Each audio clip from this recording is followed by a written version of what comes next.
giving it a little bit.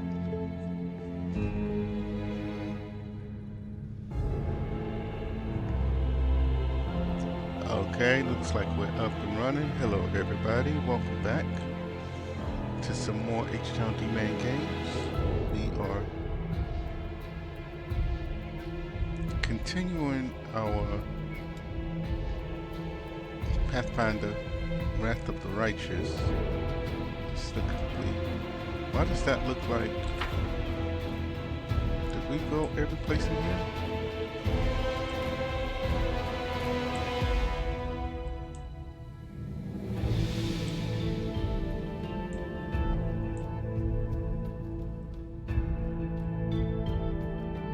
Is that?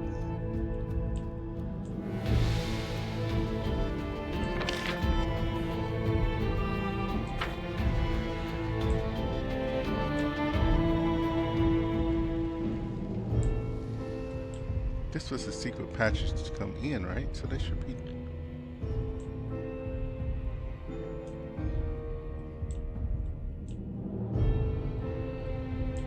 We'll go back over here and see if I can find anything. But we still got to figure out this thing. Right?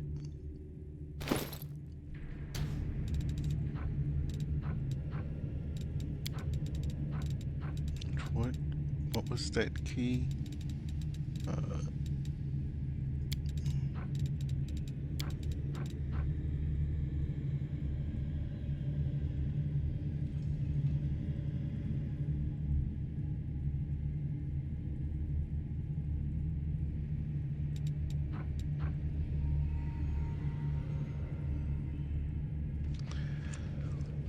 I want to say this one, because this was the only one that we have not used yet.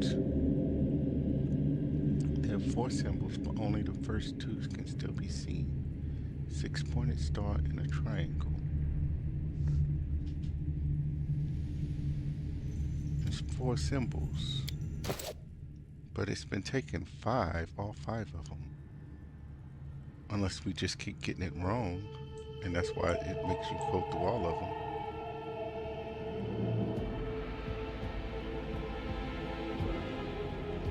Six-pointed star and a triangle. Let's try it this way.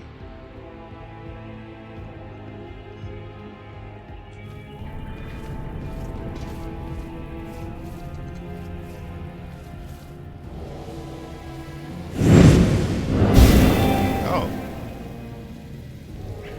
That worked. Cool. What do we get? I am the circle. Mysterious white mask with the description, I am the circle. In a cloak. Cloak of carnage. Cloak grants the wearer +5 confidence bonus on knowledge to kind of skill checks and adds +2 to DC of all saving throws against spells from the evocation school to will to cast. Okay, so you require my unbiased opinion?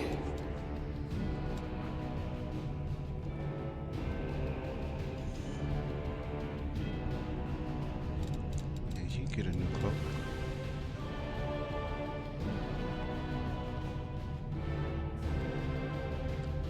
Don't you already? Yeah, you already have Fantasma.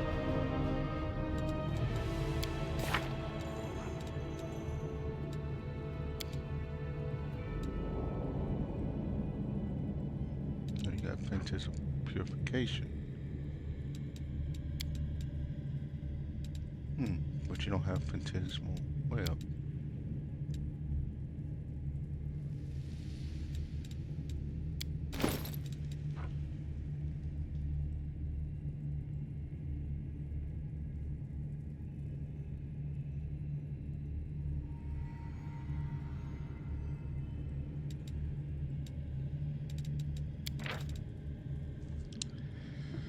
They engulfed in tangled webs, teeming with swarms of tiny spiders. Those who fail to disbelieve the phantasmal web are treated as if in the web's fell, but must also make a 42 save each round after that or become nauseated for that round by the phantasmal spiders. Okay. Yeah, we probably add that too. Oh, we got 2 cloaks of carnage now?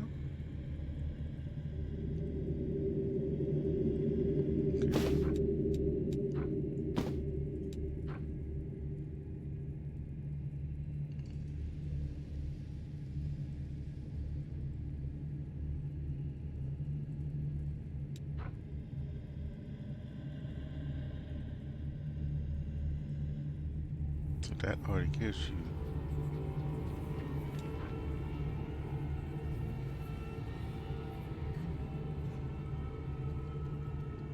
So both of those will give me +5.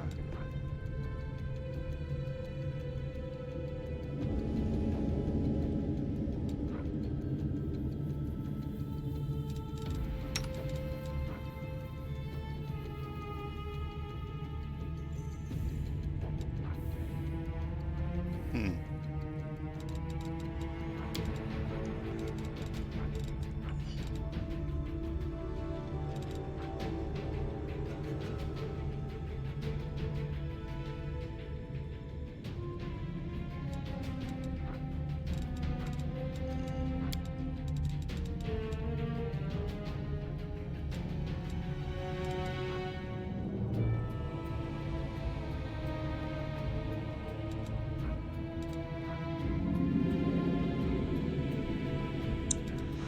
I'll have another one of those things.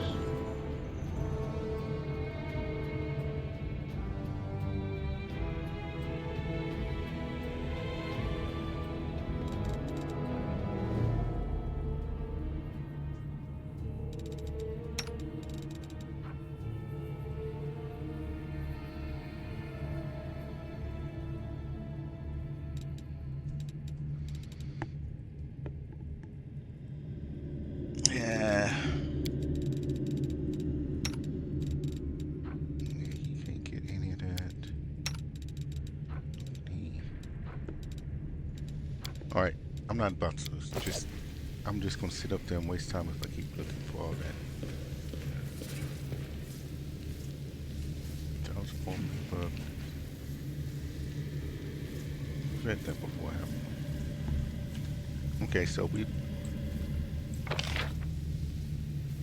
figured that out. What took me so long last time to figure that out?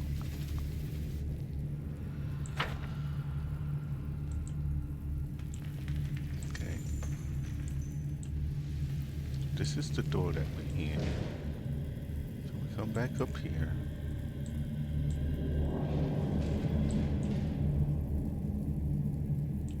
Where's oh hey, there's something that way. Let's go back in here.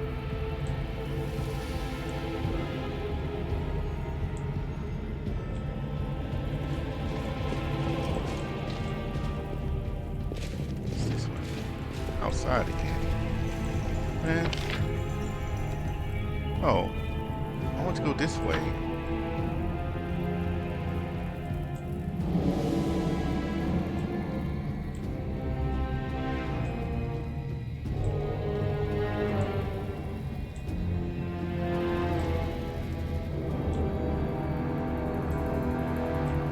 Because that little fly Fleming thing, they said that the guy had access to his bedroom. Oh, but he did say it only opens up from the other person's side, didn't he?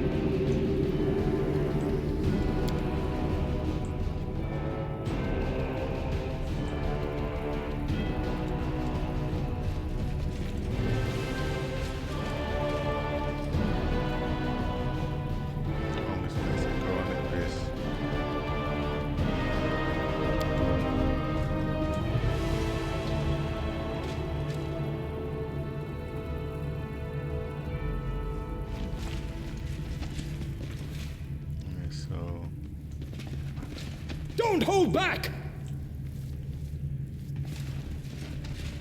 Okay. So I guess map again. So the only place to go now is outside?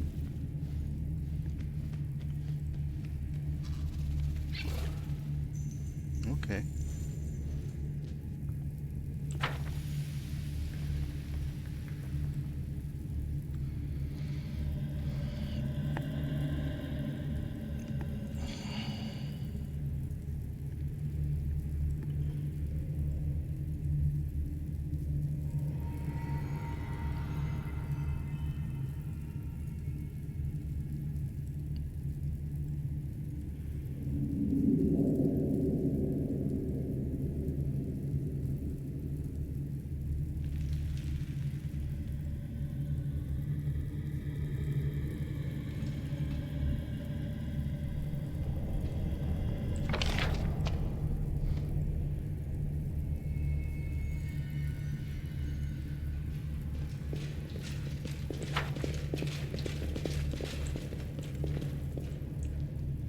There's nothing this way. Okay. Alright, I guess we'll go outside. Unless I'm missing something.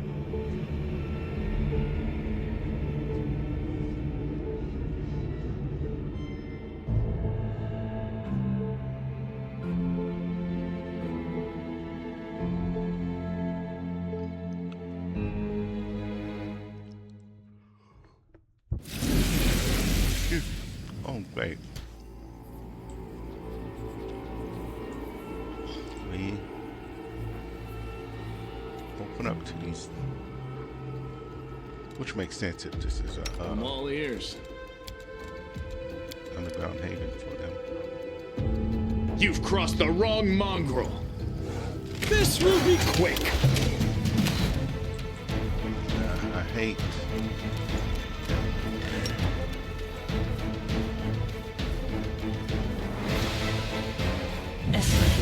Put that first turn base.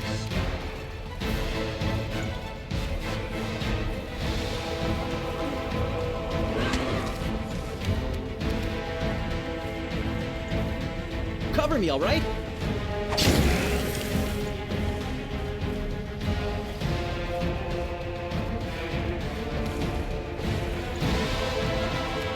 Strike! One down. You won't survive me. Did you see that? Two down. Nice, simple. Oh, we got another one. Okay. They will break against our resolve.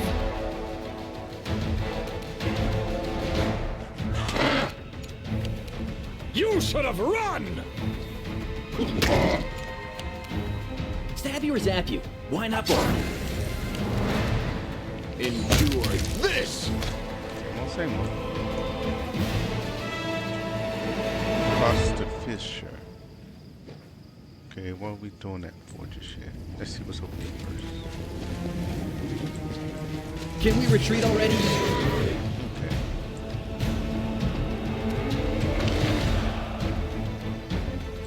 We'll cross the Fisher after this fight.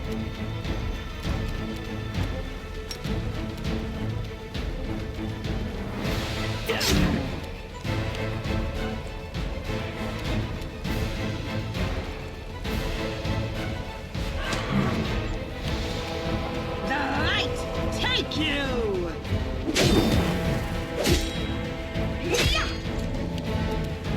This will hurt!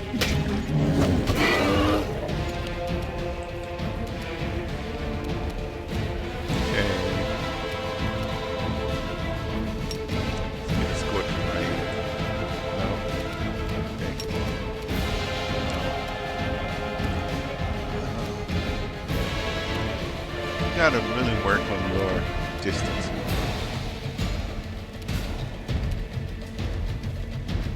Which means I need to find something that makes you stronger so that you Make carry every what you strike can count. to still.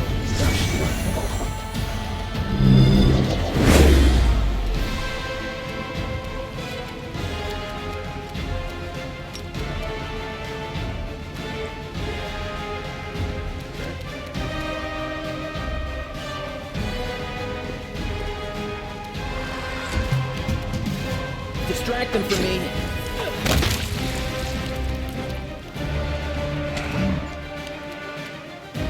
Into the fray! Don't hold back! No need for any level spells.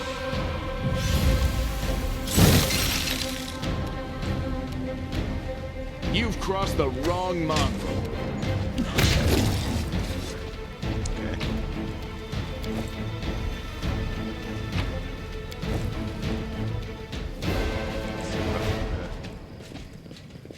Oh, okay. Yeah, that does look like it's continuing.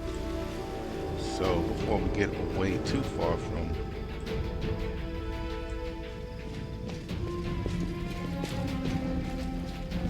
let's cross the fissure.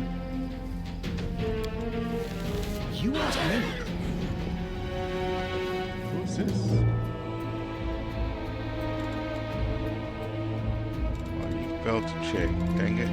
I will lend you my aid.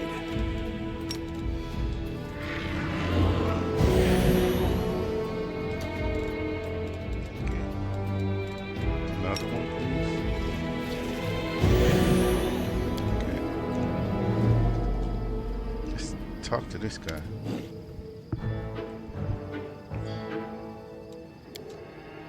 You again? You. Again. The Vrock points her sharp beak at you. You wrecked everything in the scar, and now here you are? Without your messing, Xantha the Plagued One would have made the Vrock a great demon by now.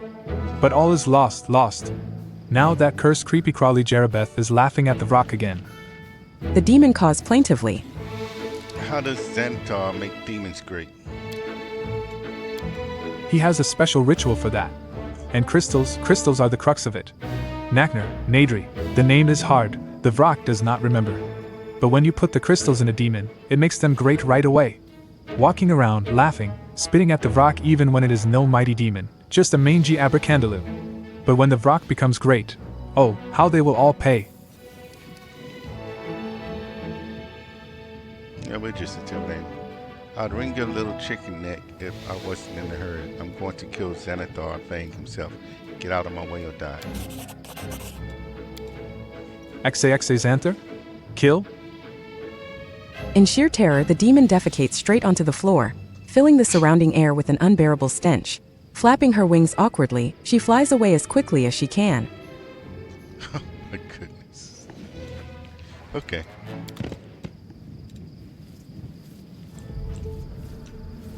I'm gone. Okay, so... yeah, okay.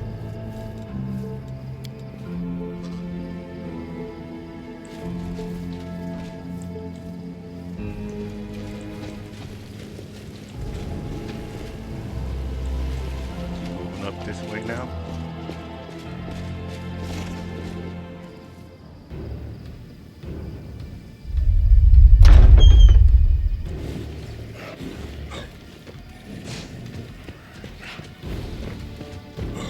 Okay.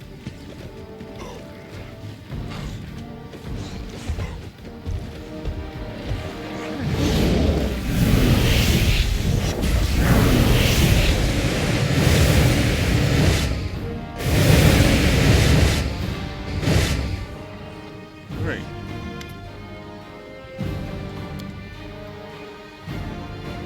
The demons land on the rock with one heavy thud after another, the sounds merging into an unending barrage. More and more fiends appear around you. Many of them are twitching, convulsing, their heads rolling on their necks like they've been stunned. Their disgusting flesh bursts open before your eyes, and strange crystals grow from the wounds. Okay. Well, that's a normal looking person. Xandra? A well-built female cultist gives you a mocking salute. How goes it, Crusader? Don't you feel a little out of your depth here? While you were wandering around the Sanctum looking for the thing that makes the demons stronger, Xantha the Plagued One gathered up all the fiends he could and performed the ritual on all of them. He was in haste and didn't take proper care, so a few of the demons died in the process. But it makes no difference. Even you with your power stand no chance against this army.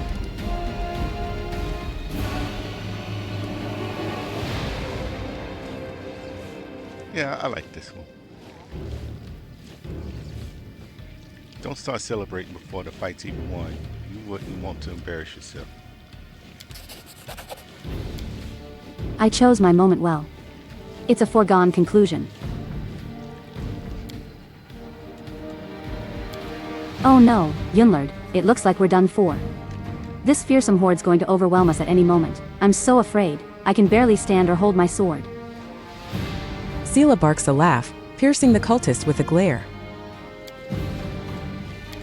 Not afraid, Paladin. You should be. Where's your light? All I see is the darkness closing in.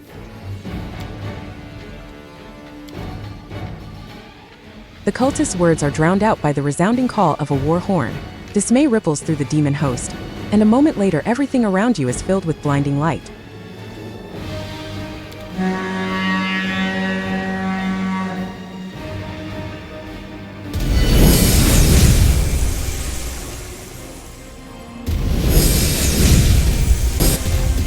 What is happening? In the name of Iomedae, I say to you fiends, flee, for you will find no mercy here. Forge onward to your enemy, champion, and have no fear. The warriors of heaven will keep the monsters from your back.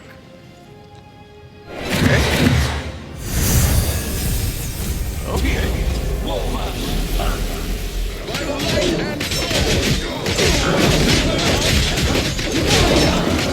The hand of the inheritor. Here!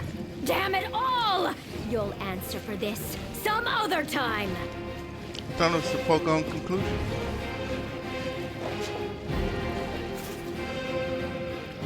You can handle them, right? Didn't you say it was a foregone conclusion?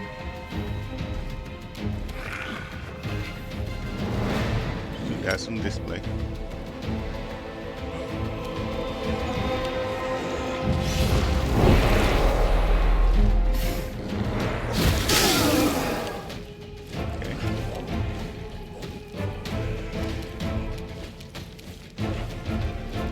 Because I think I'm gonna try to do.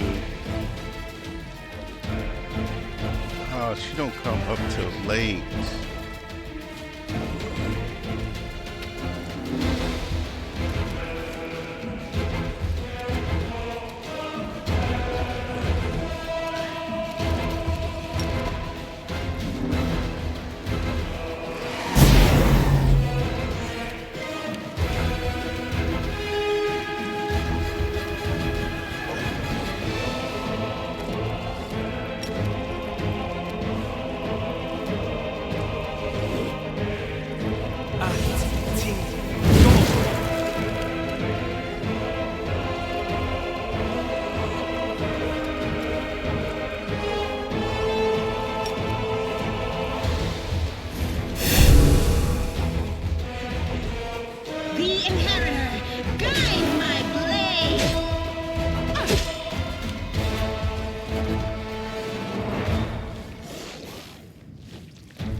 Begone, fiend!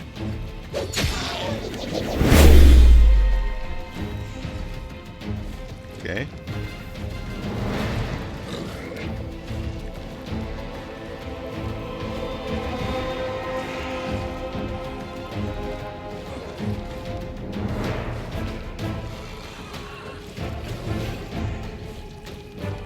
Go on to this map. You won't survive me. What the?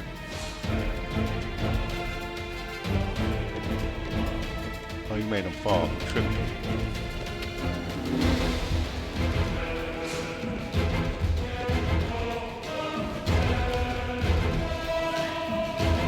They're all running away.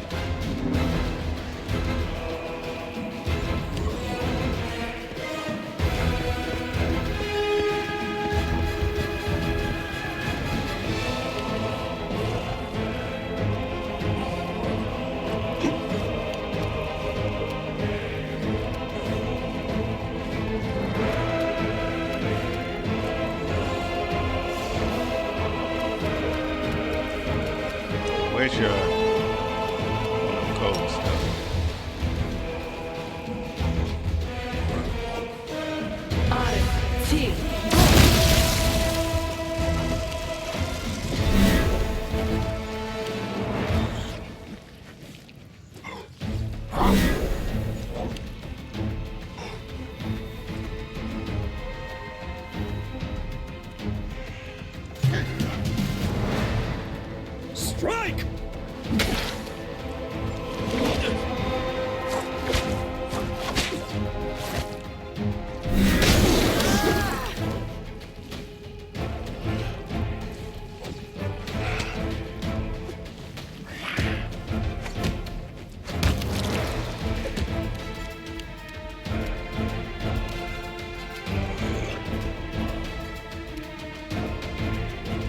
Time to share your treasures.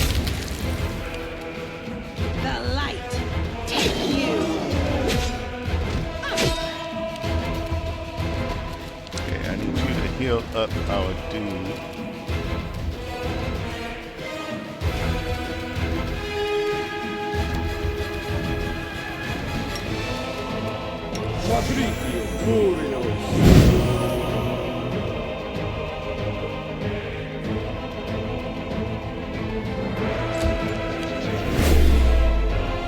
Endure this! Make every strike count! Now they gonna try to come running back.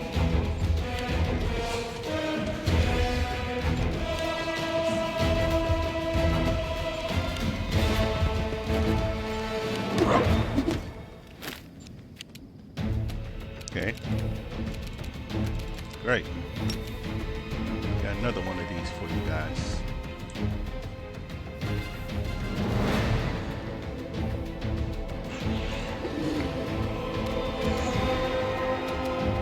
No, I don't want to get him with it.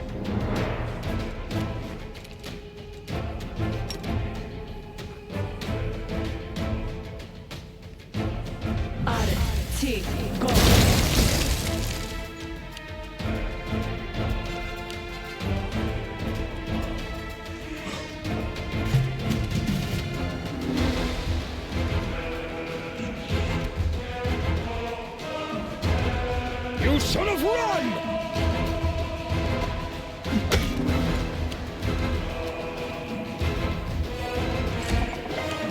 Ah, not what I want. Cover me, all right? That was straight up misclick.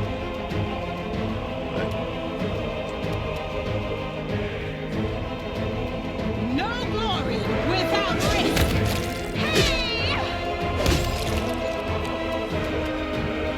Fall!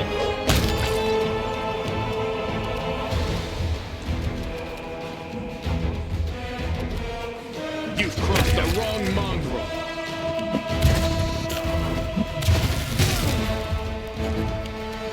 Okay.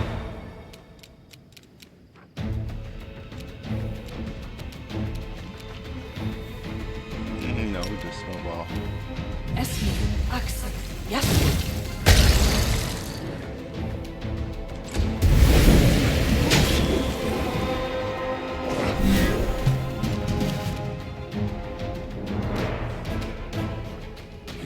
This will hurt!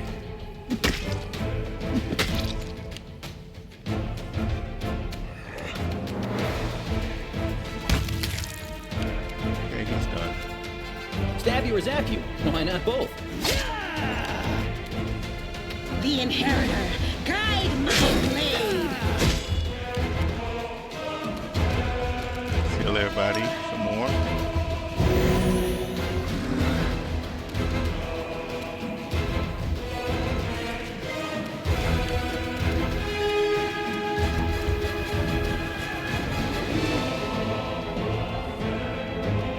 Okay, why can't you shoot him? Because he's basically already dead.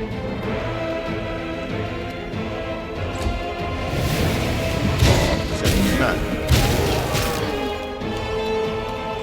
Rude.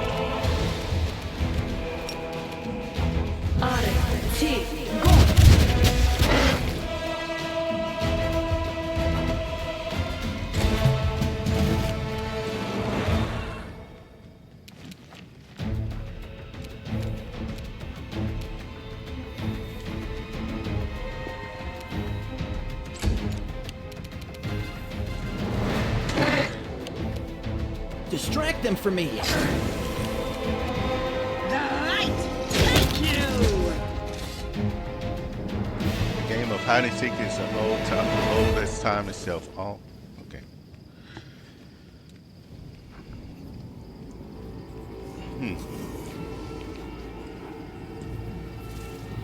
There is some things to collect.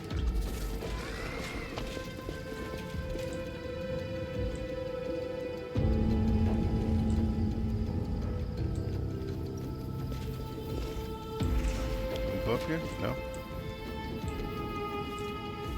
We're just inside this next thing for us, huh? Okay. Give us a My quick heal will is first. resolute. Top us off.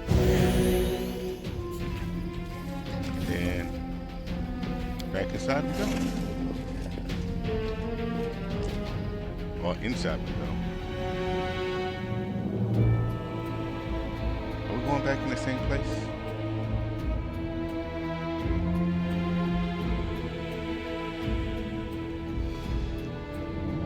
Interesting. Because it seems like it's all inside a mountain, right?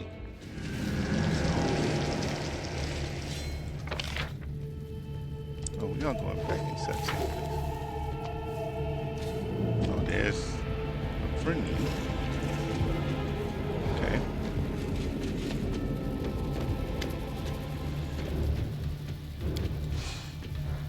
A figure in a loose, hooded robe stands facing away from you, hands raised in the air.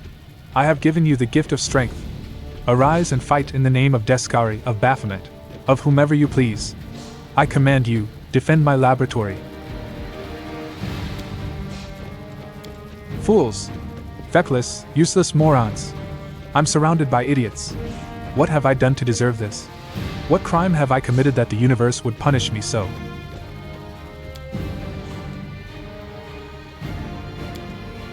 He shouts and calls them names and thinks that will make them listen to him.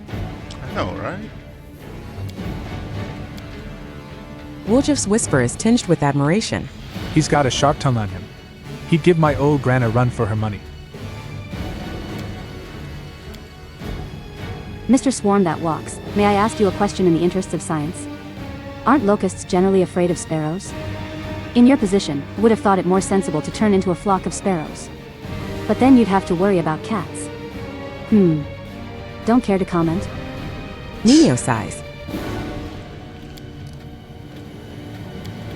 I don't like this one. He reminds me of the bladesmith who tortured me. He was an arrogant swine too, but he never berated and yelled at folk. No, he spoke so softly, so deliberately, every word dripping with venom.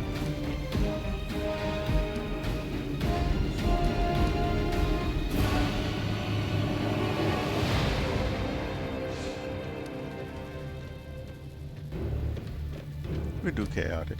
Hello, Xanthar. Having problems with the help. The figure in the hooded robe slowly turns around. Its face and hands are a writhing mass of locusts. If you listen closely, you can hear the rhythmic rasping of little feet and wings rubbing against each other. Okay. Your taunting words only serve to reveal your ignorance. Imbeciles swelled the ranks of demons and crusaders alike. As commander of the crusade, you have crossed paths with such fools more than once, no doubt. Tell me, how do you stand them all? Xanthar falls silent momentarily, during which time the rustling of the locusts under the cloak becomes even more prominent. You are all primitive apes, cavorting about the world wound in futile attempts to wipe each other out. Oh, how I loathe you all! Okay. I despise my idiot students who cannot even take a single step without an order from me. I despise demons, self-satisfied imbeciles who prefer to tear hunks of flesh from each other than carry out my instructions. I despise Deskari and Baphomet for forcing me to work with them.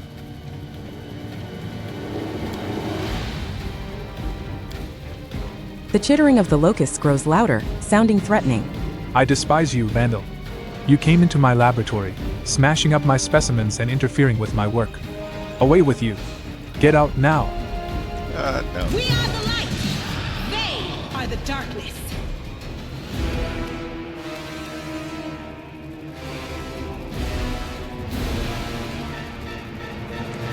He is a wizard.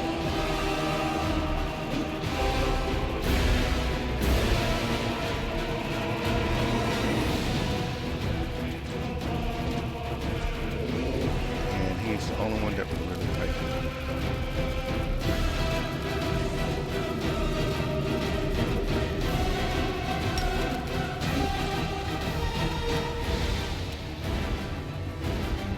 Get closer.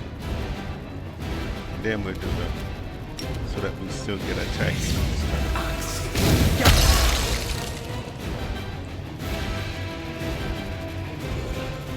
448. Okay.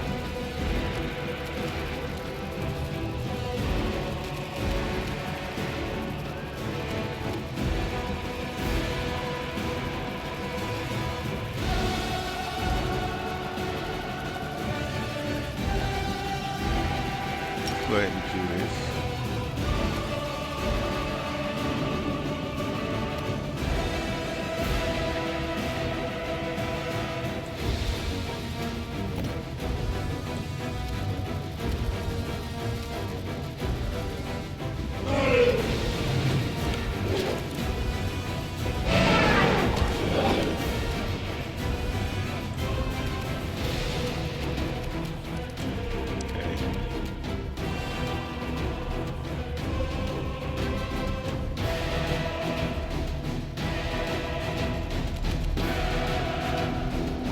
So I'll take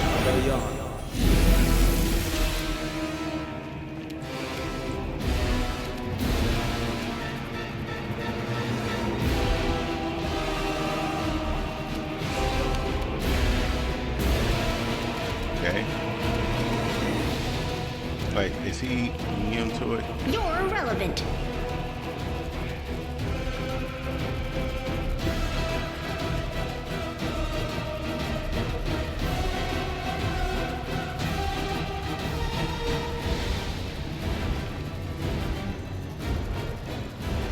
Immune to spells with the target.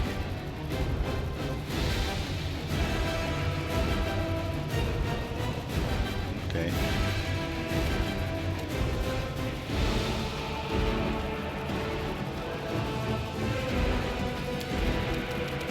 So yeah, me doing this.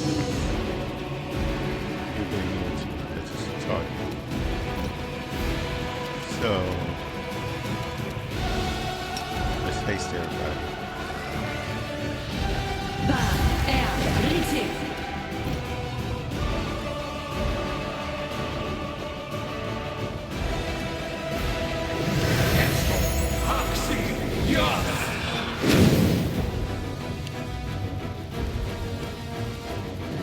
Cross giants.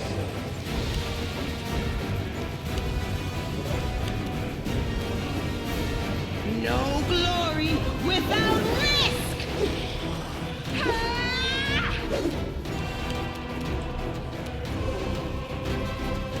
You won't survive me.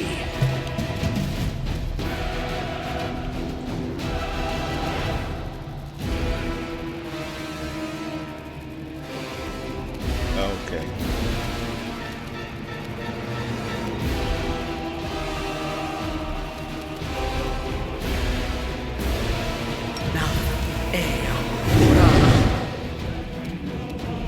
Time to share your treasures. Don't hold back!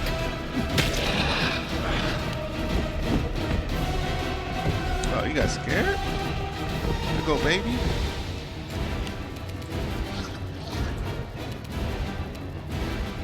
Okay, we need to get it so everybody can see what's going on.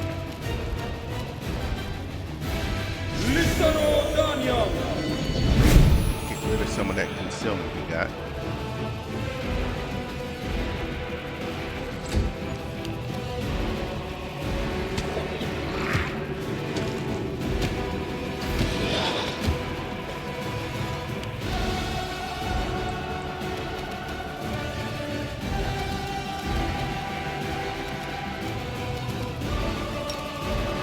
Purification. Let's do that.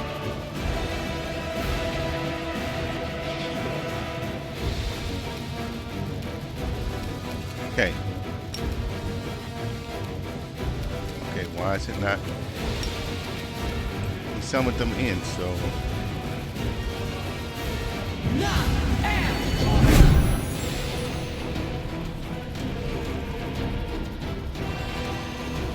Okay.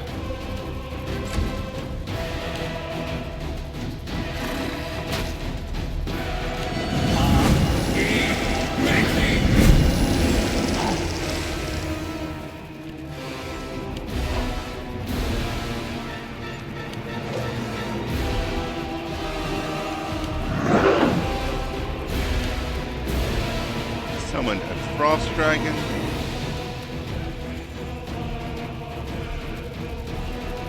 Into the fray!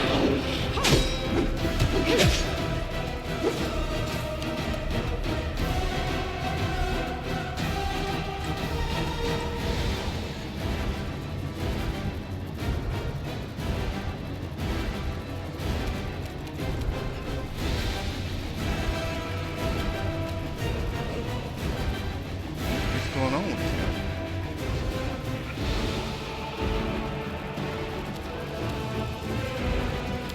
Oh, he doesn't have his. He does have his bow. What?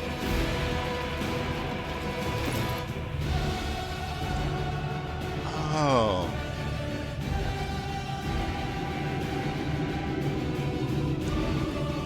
When did they change him into a freaking dog?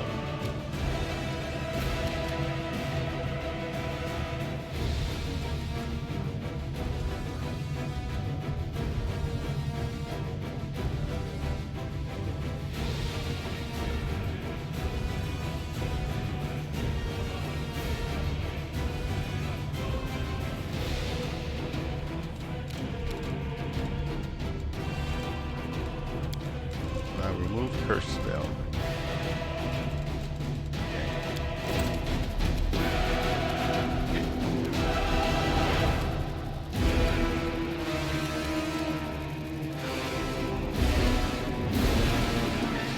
Let's delay you to after. Yeah. He's not doing anything anyway. Cover me, all right?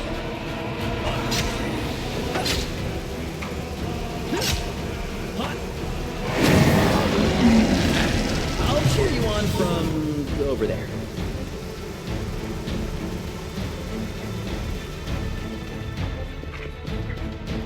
Why are you running now? You just basically killed the dude.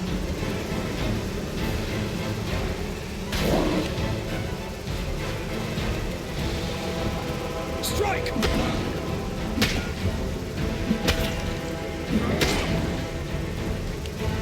Got all these swarms now.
Get out the way, son.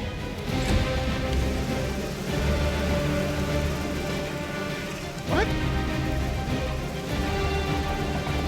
Okay. I gotta start doing something to remove fear.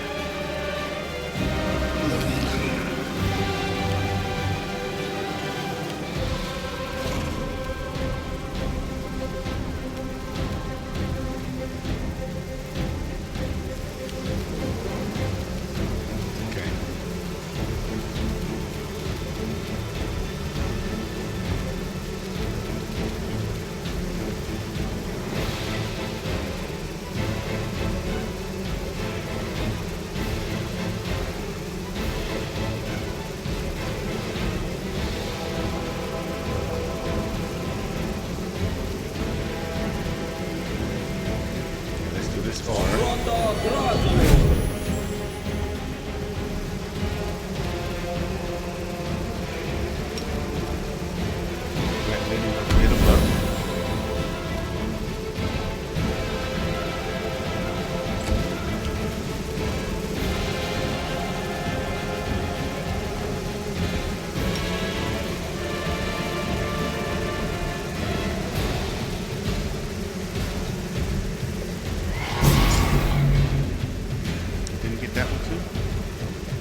wanted some of our guys in it too, but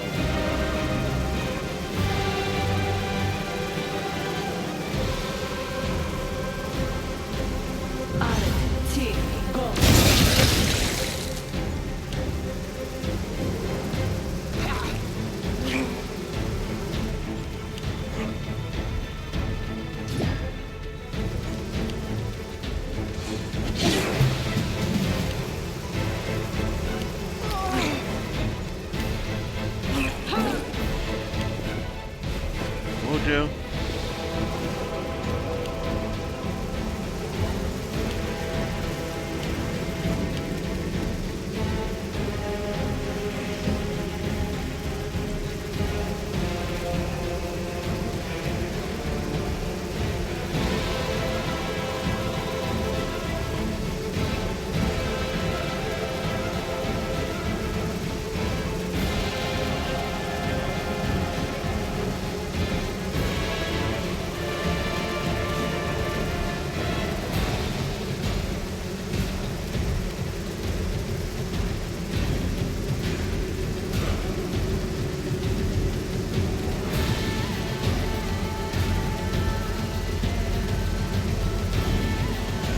Try not to with this plane.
Try another one of these.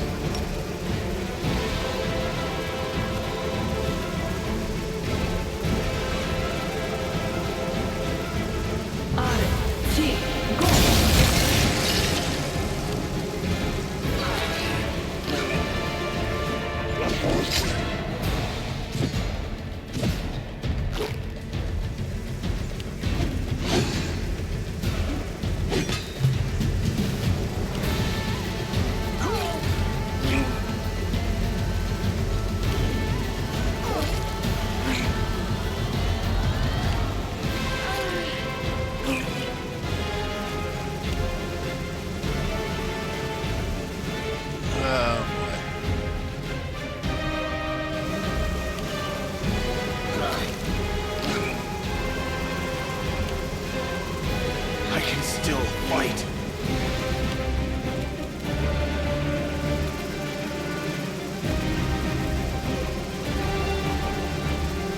You should have run!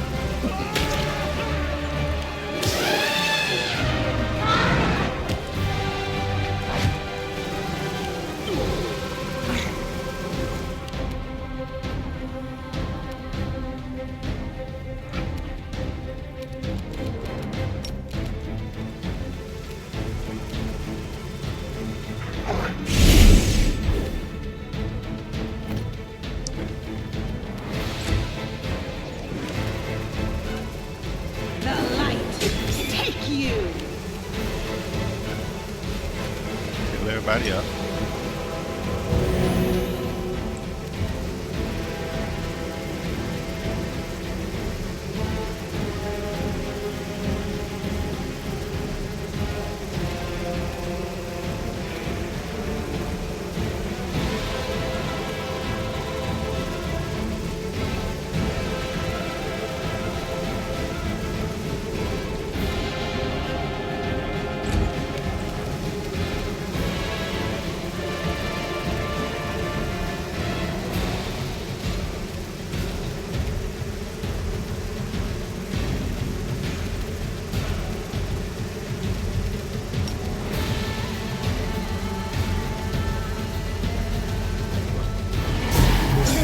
suspicion is irrational.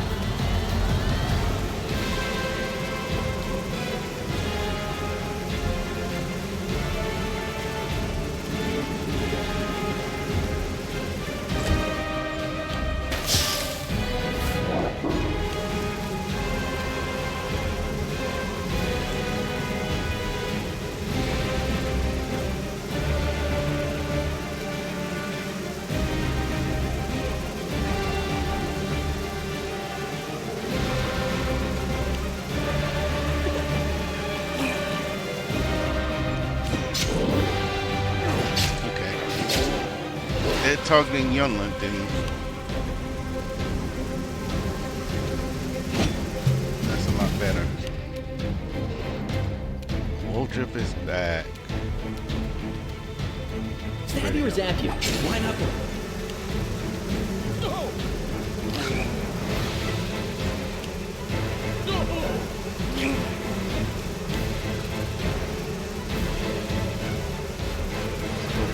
This will hurt!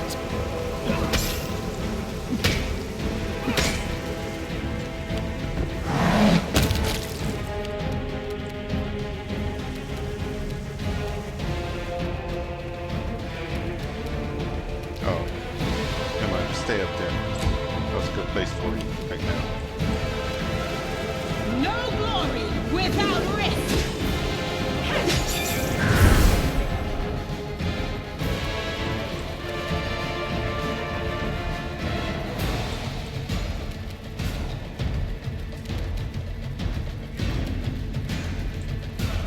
Come back over here. There's another quick heal.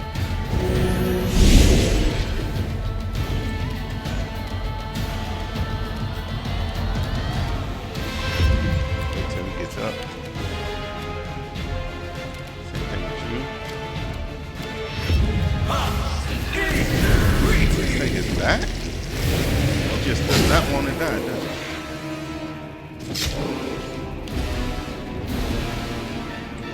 Now he's back at the Shambling Mile.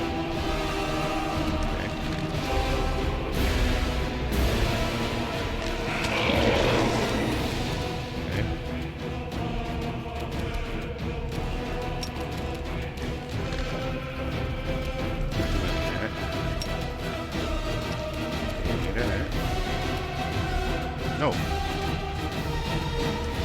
Not what I wanted. Not what I wanted by a long shot. Distract them from me. Can't you just die already? Don't hold back!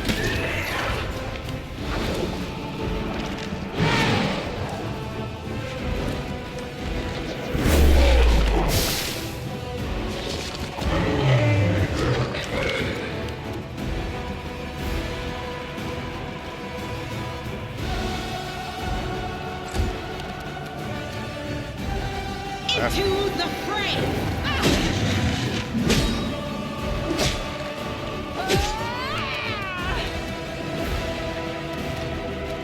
You just gotta keep. Well, give us a rest first.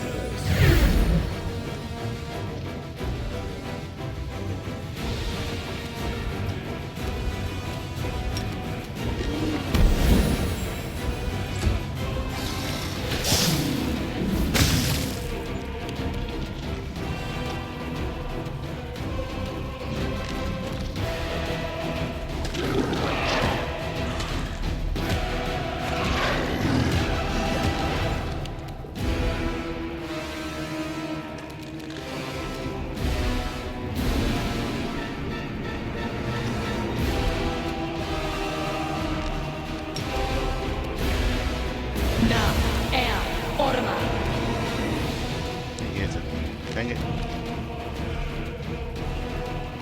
Kinda knew that. Time to share your treasures! Strike!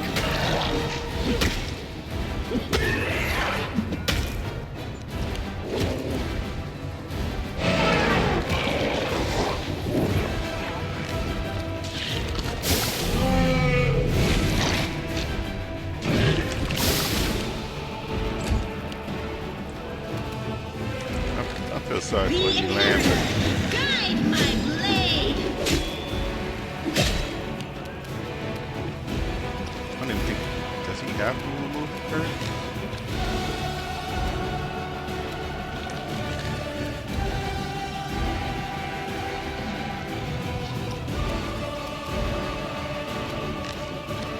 Maybe that's a scroll.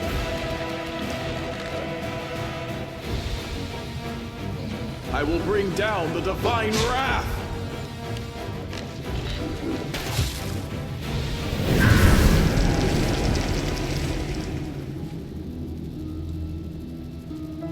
Okay. Defeated, Xanther drops to his knees. For a few drawn-out seconds, all you can hear is the rustling of the locust shifting under his robe, the sound suddenly morphing into rasping, unnatural laughter. Who could have predicted that a vandal, my enemy and the enemy of my masters, would be the one to rid me of my excruciating servitude? You are an unforeseen, unknown quantity that has solved the impossible equation. Such an elegantly simple solution to all my problems. Okay.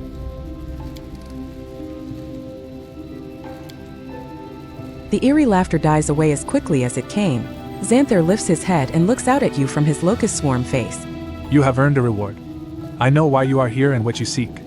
You destroyed my laboratory, stood in the way of science, and halted my demon transformation experiments. But I doubt you know the source of the Nahindrian crystals necessary for the process. I will show you the path to the truth, Vandal. But first you must answer 2 of my questions.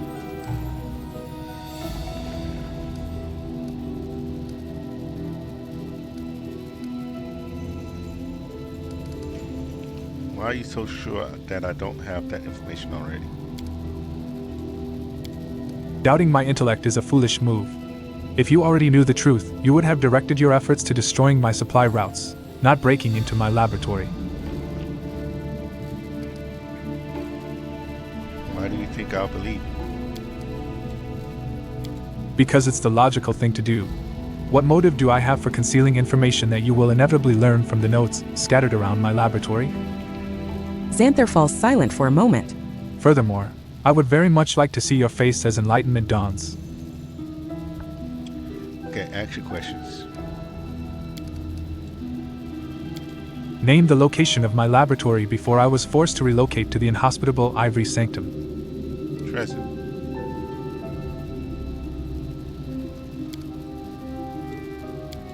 Correct. Did you know that, or did you simply guess? It's of no consequence, either way. And now answer me this. Why was my laboratory located there specifically? Why was Drazen chosen for my residence in the Whirlwind?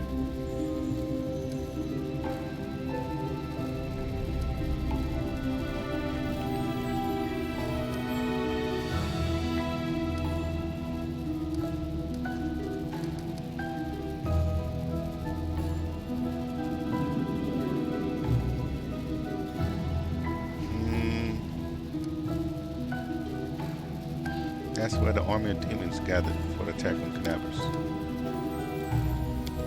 You are confusing cause and effect. A common fallacy. Come on then, answer. I trust that even your puny brain is capable of reaching the right answer. That's where the Nahindrian crystals were being sent? Oh, that sweet moment of insight. The moment when the final layers shrouding the mystery suddenly fall away. The locusts beneath Xanther's hood chirrup derisively. I have been acquiring and continue to acquire Nahindrian crystals from the rift in the Midnight Fane, a shrine located deep below Drazen. The entrance to it is located right in the heart of the city. It is sealed by a barrier created by Arila Vorlesh herself, and later disguised with the symbol of your own precious Iomity. Okay.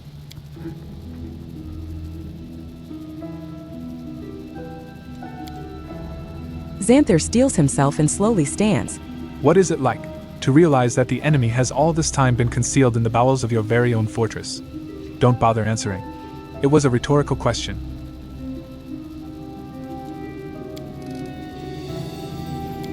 Now let us finish this, Vandal. End my existence and free me from the burden of carrying out the orders of idiot masters and offending my eyes with the sight of their feckless followers. Midnight Fane, what is it and how have the demons managed to hide it?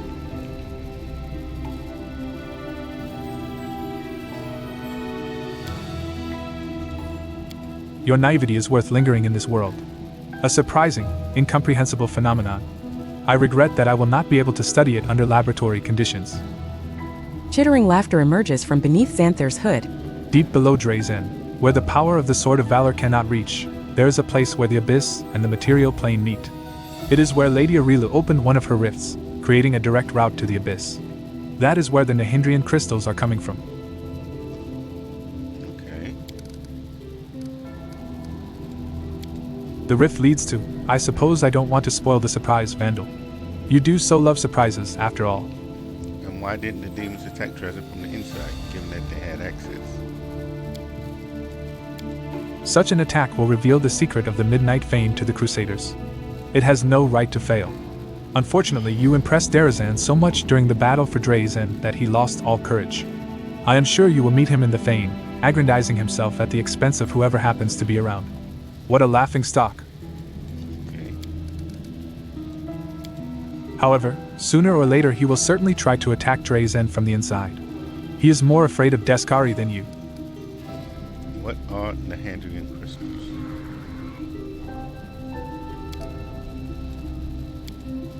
Special keys that can, with the proper handling and after a tedious ritual, awaken mythic powers in a demon. The process was discovered and developed by the great Aurelia Vorlesh, my mentor. She calls it transformation. Those that have undergone it are called mythic demons, for their powers truly deserve to be glorified in myth. Are you that eager to die? Why should I even answer your questions? Why stave off my final transition into blissful oblivion? Xanther cocks his head to one side. I will answer you, but only out of my own curiosity. I want to see what intrigues a lowly creature such as yourself. Have you seen my underlings? My so-called students? What, I ask you, can they hope to learn from me? Buffoons, that's what they are. A pathetic parody of scholarly devotion. They hear my words, but they do not understand them. Mindless fanatics and cultists. Idiots besieging me with their endless questions. Killing them is pointless. I cannot banish them or use them as test subjects, because as soon as one dies, two more sprout in their place. Xanther's voice is drowned out by the locust's furious churring. And the demons I am forced to work with? They are unable to fulfill even the simplest of instructions. All their tiny minds can think about is how to chew one another to pieces.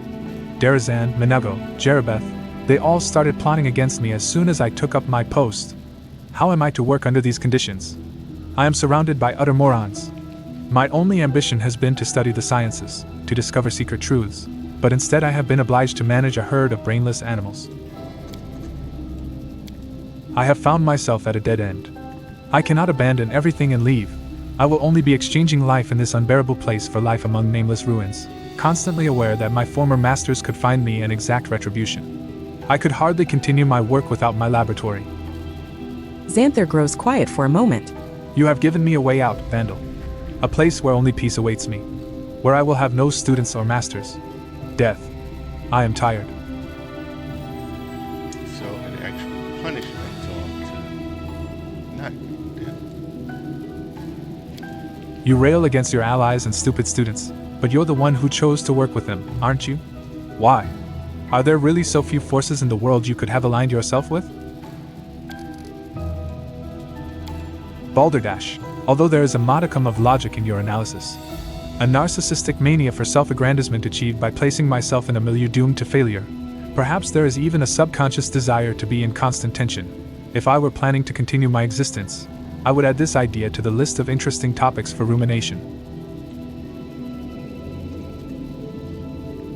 Who really are you, Xanthar Vane? Xanther makes a sound that is not unlike a sigh. I am a higher being. I surpassed my mortal shell, discarded it, transformed myself like a larva becoming a locust. My loyal service to the dark arts has not gone unrewarded. Lords Baphomet and Deskari both gave me their consideration.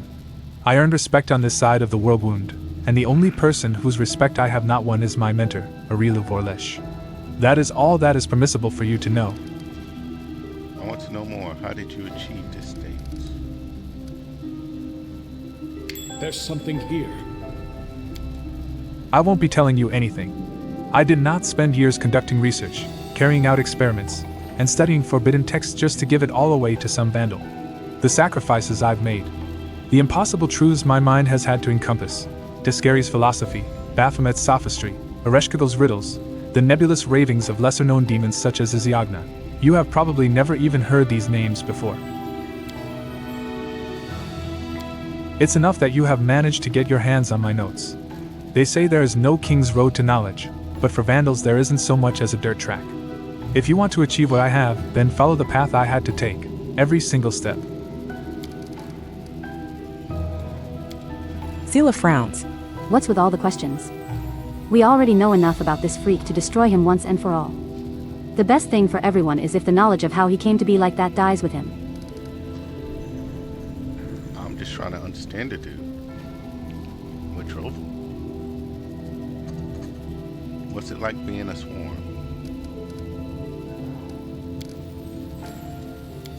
It is impossible to explain to someone who has not made the same exalted journey. Endless bliss, endless splendor, endless solitude. Among the lower creatures there is no one who can understand me now. Okay. What do you know about Arola Volish? She is my mentor, although she has never given me the slightest recognition. It was she who invented the method for transforming demons using the Nahindrian crystals. Admiration, envy, and hurt all vie for dominance in Xanthar's voice. She is the best of all humans and demons, a true scientist, pioneer, architect of the world wound. It is ironic that both of the Abyss's finest scientific minds were mortals once, isn't it?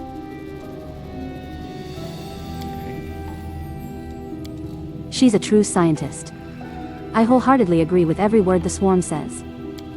I figured you would. Go easy with the praise there, friend. Arilu is a criminal whichever way you slice it, and you gushing compliments about her puts you on the same level. Me? On the same level as Arila Vorlesh? One of her devoted followers? Oh, what a lovely thing to say.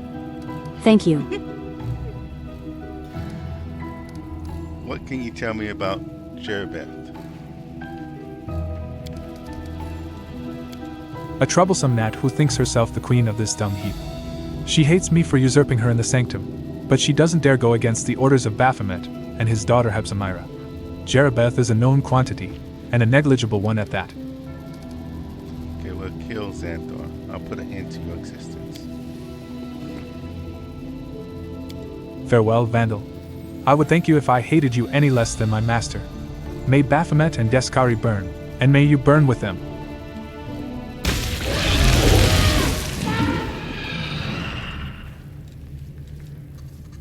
Okay.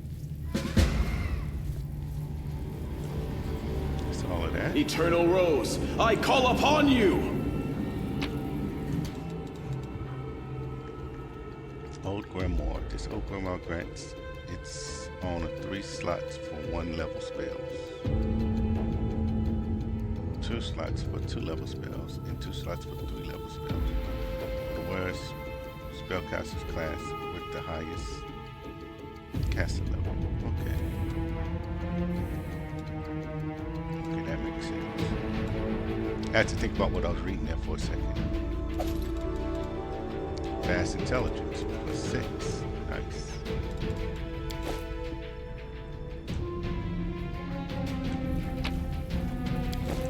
That too.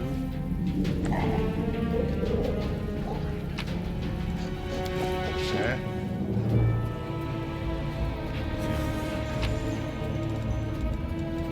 Nice. Let's drop a quick save moment. You want to see the way?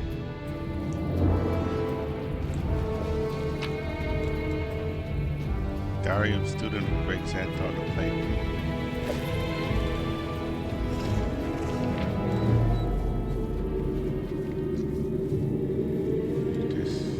The new guy and his bloody candles stopped me from sleeping again last night. He's trying to get to grips with the ritual before the more advanced students.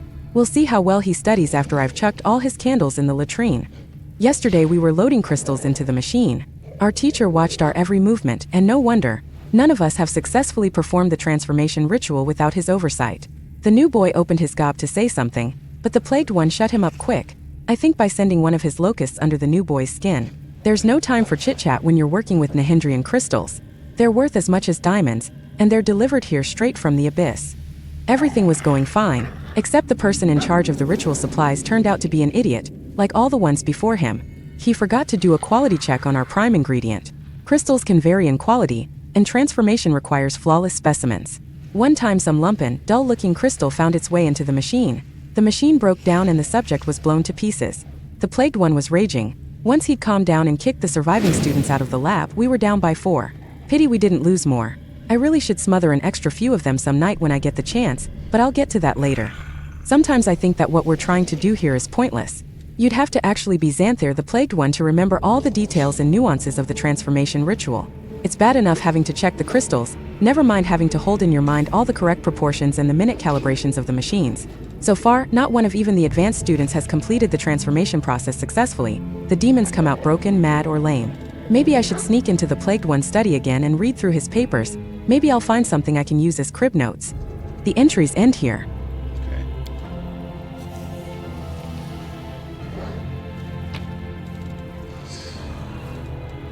Okay, let's see. Do we have a remove curse?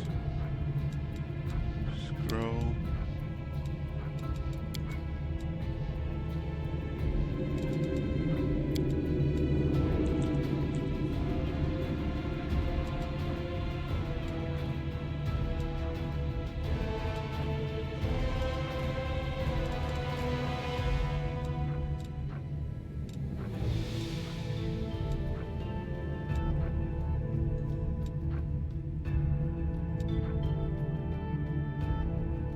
We've had this the whole time.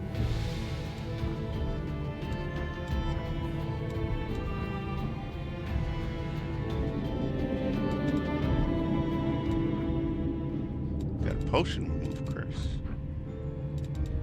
Okay.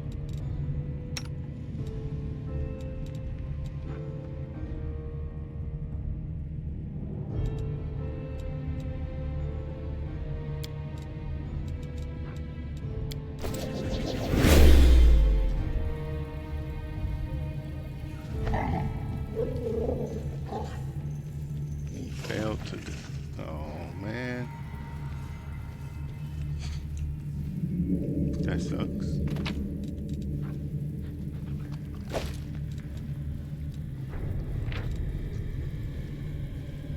A hefty notebook in a thick leather cover, every inch of which has been nibbled on by insects. There are dark streaks of dried blood on the binding. Documented inside, in small, precise handwriting, are the experiments of Xanther Vang. The records mostly describe complex magical processes, the deciphering of which would take several days at least, but there are scattered passages written in less esoteric language. Telepathy a dead end. I need a way to control the insects directly, with my will alone, bypassing conscious thought entirely. Parasitism/symbiosis? Test subject's skin is gradually ingested, replaced by the swarm. Result: failure. How do I stop them from eating through tissue? What is flesh? What is a body part? Planting larvae in the fatty tissues under the effect of indecipherable. The test subjects report pain when the hatching insects pierce through. The next step is to test it on myself.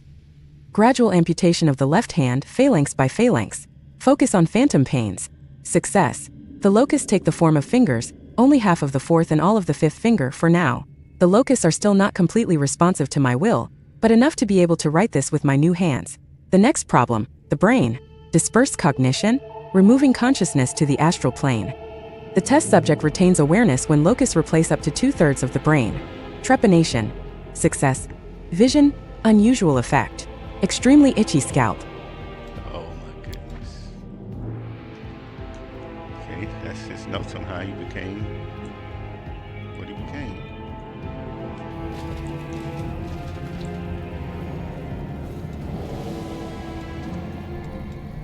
Pick that lock for me. This is my kind of work. Touch of mercy. Whenever this +4 bleed flashlight confirms a critical hit on an already bleeding enemy whose hit points are below 80, it instantly kills the enemy.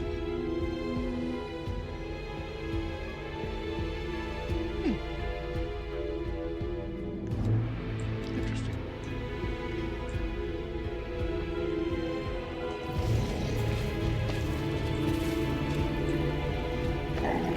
Make sure there's nothing else over this way. Do this.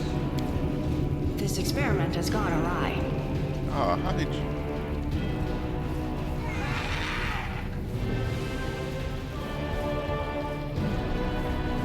Oh, it's a high road.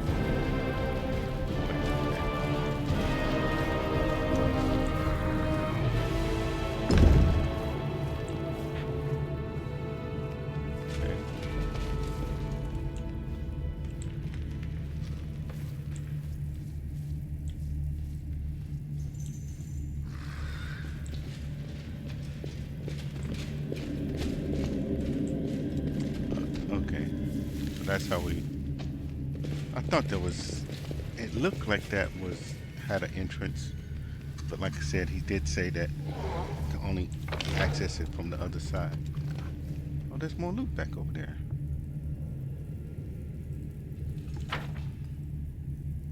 Go back and get it.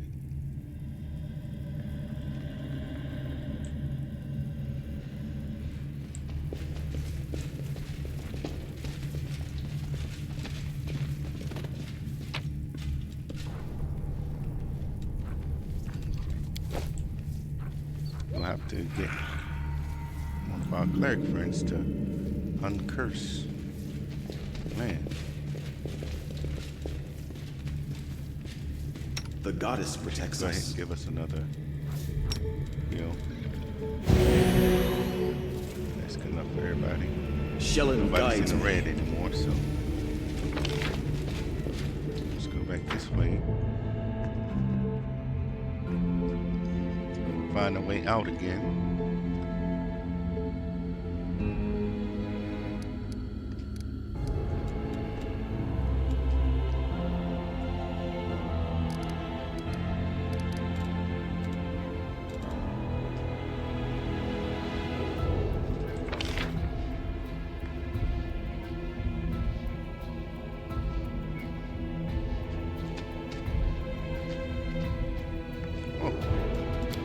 Oh, those were there.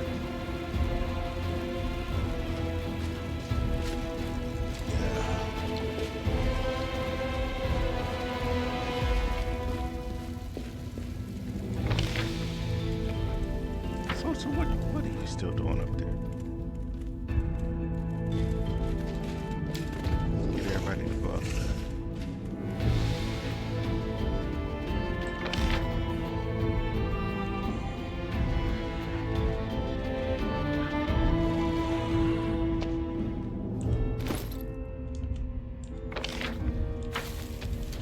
I want to see how far did we fail to cure.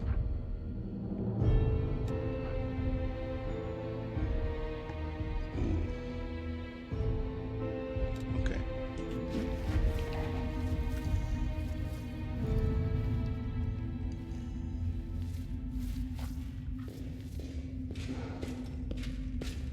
That was a big time fail.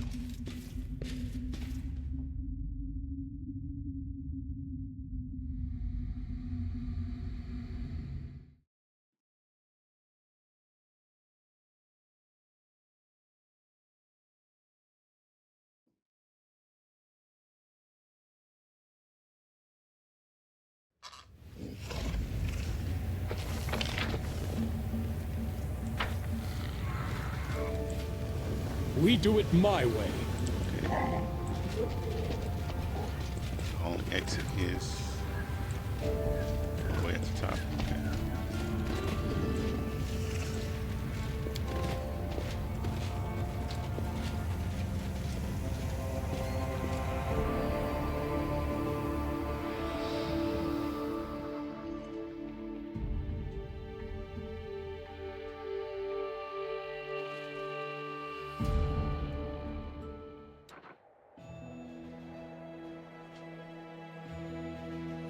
Okay.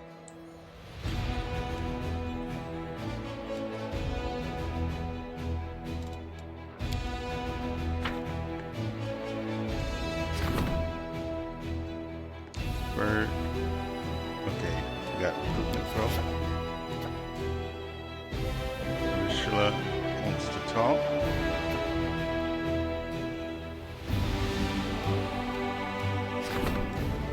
Branch of the Last Ash. Ball now returned to Knights, presented the commander with the branch of mass ash. It is time to decide which kind of weapon will use the branch as its shaft. Do a Baldish, comes +3, that's medium. Do a heavy pick,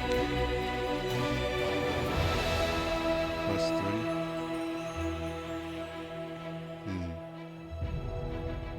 You don't have anybody that really uses either one of those, but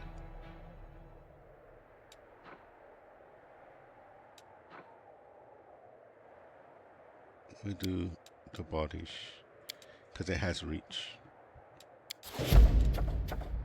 In the commander we trust. Swindlers have started a rumor that the commander is a saint, and gullible soldiers are now buying their charms that allegedly contain his hair, cut nails, and other holy relics. Leadership.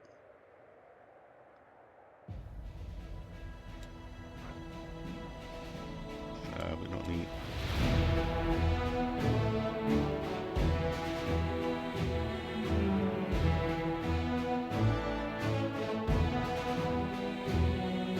Let's buy a cloak to support the crusade.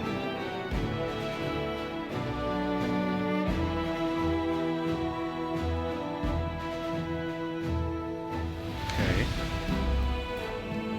Increase finance by 20. That adds leadership though.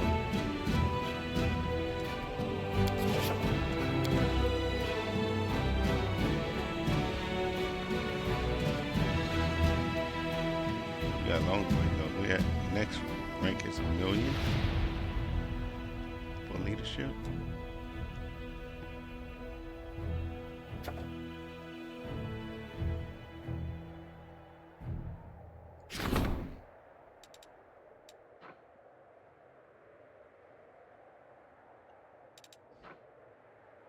Yeah, I think we'll punish the con artist on this one. Get some more leadership points going.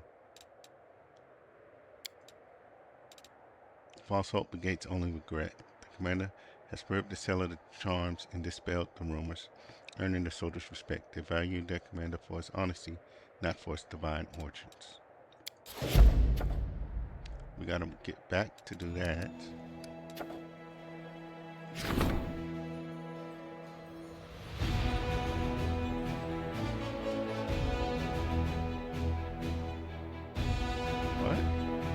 Across the notes of Xantha vein. Scrimmage to describe a horrible, inhumane, and intriguing. Xantha used to submit himself and his victims to metamorphosis, and attempt to become a living swarm united by a single consciousness. The commander can repeat the experiments, but at a very high cost. We have to expose numerous mortals to painful vivisection, not to mention the fact that the commander himself will be subjugated to unbearable suffering. No doubt the horror of the procedure will turn many crusaders away from their leader. Furthermore, there is no certain reward for such a venture, apart from a better understanding of insect nature and moderate yet questionable gain in power. The knowledge gleaned from the experiment's outcome will have no practical value, not yet at least. No. That's not something I want to look at getting done.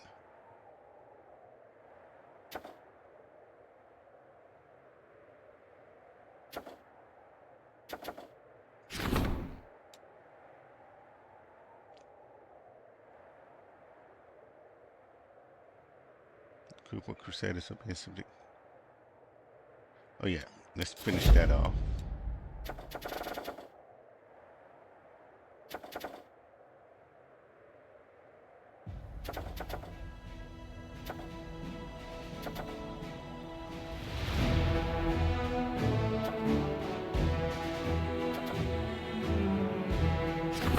Let's finish this one.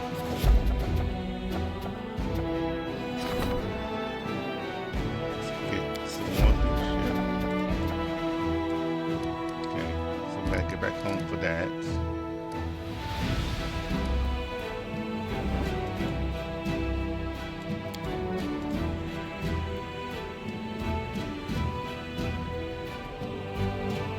There's a demon on there. Is that the only one?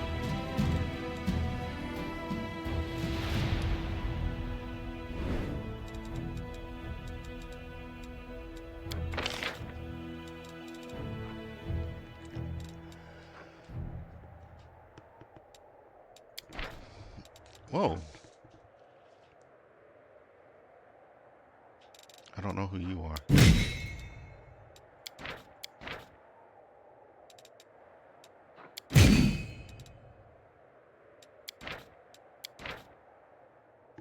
I'm trying to get those in their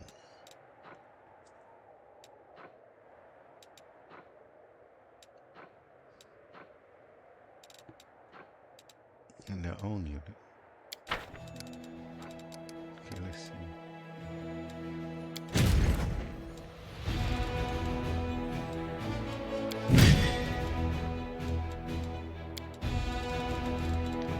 That's three right there.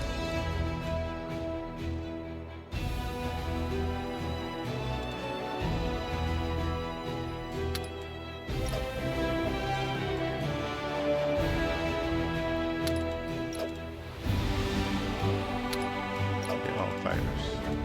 Okay.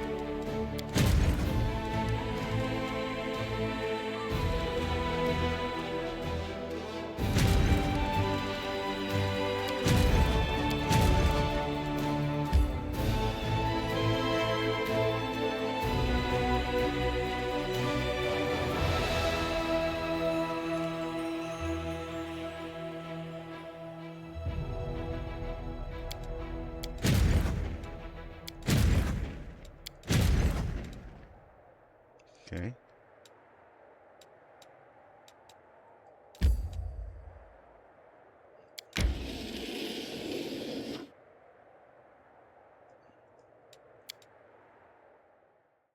I should have leveled up before we did that, but it's all good.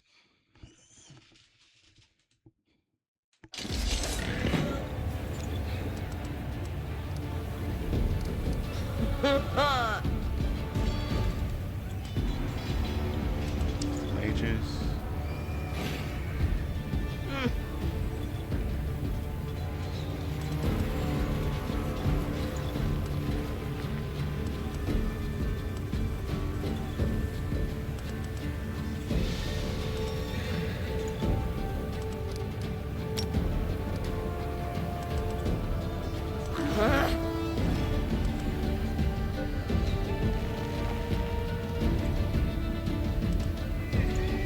Let's get rid of them.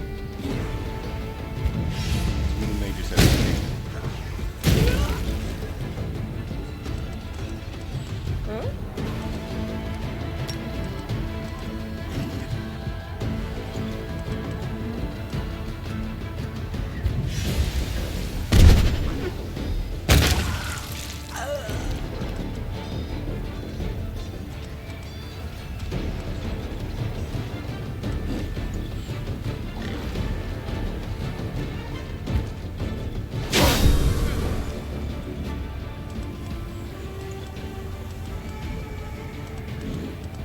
So you wait.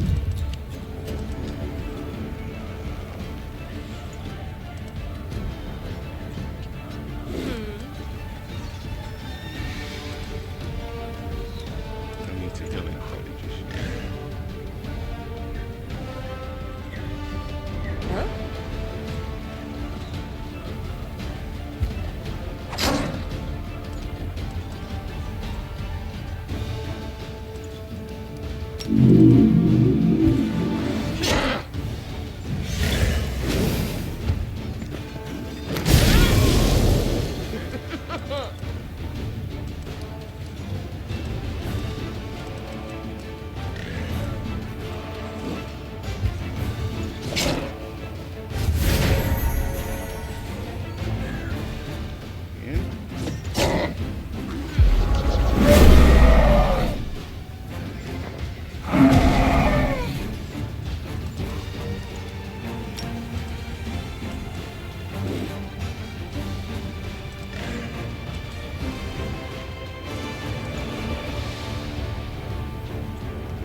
And everybody left.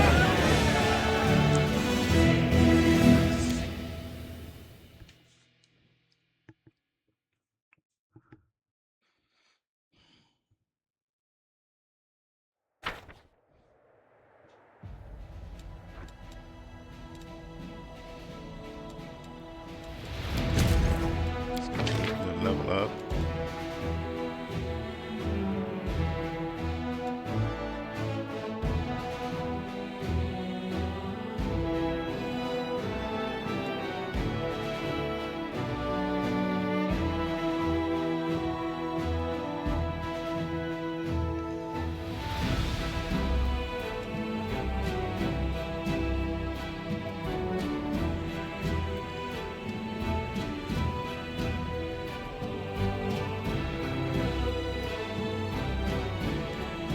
It's the magic reserve.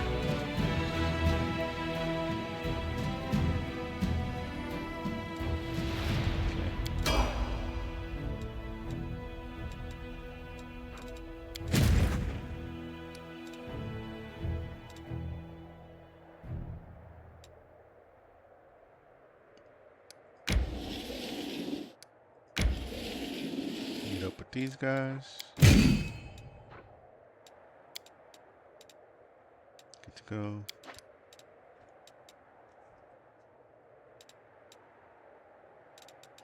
Still gotta.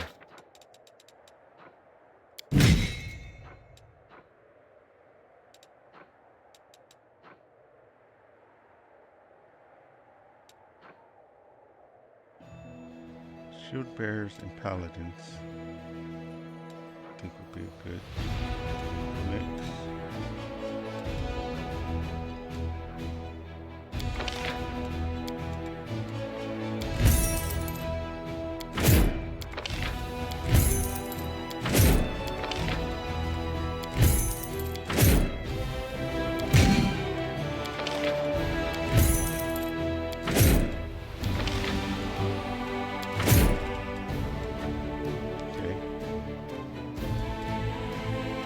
I think I would just respawn everybody else. Shield bearers and paladin. Yep. So you guys can come back there.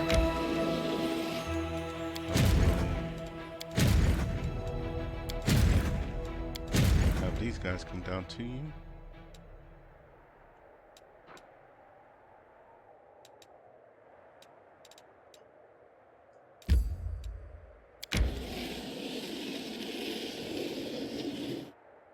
Attempt to at least. You guys, wait.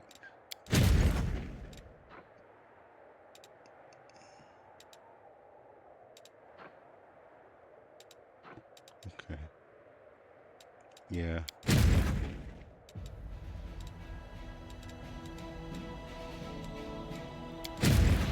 This other group. Marksman and the Hound Masters.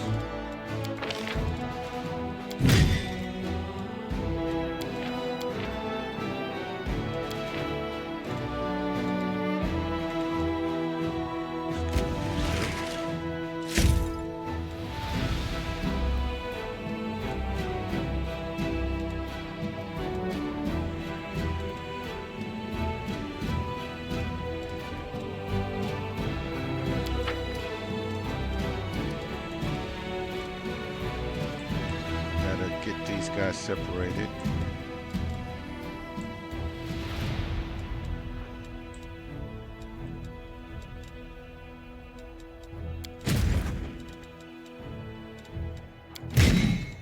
Because you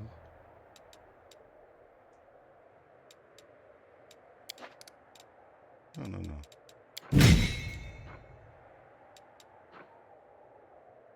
Can I just dismiss him?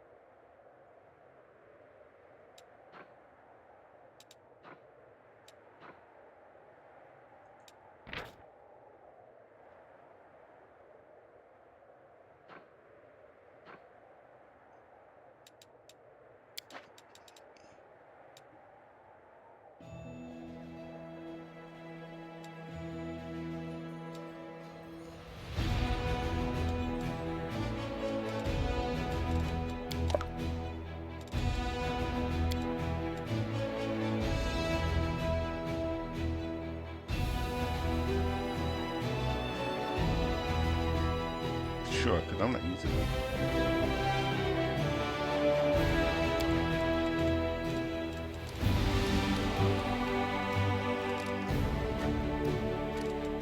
I still want this army to split. No.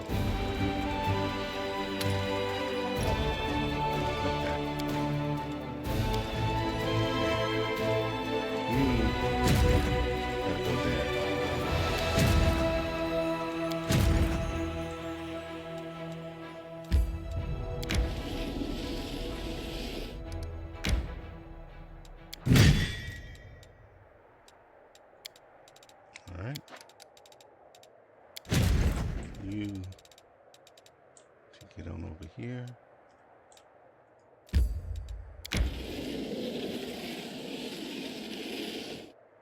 Okay.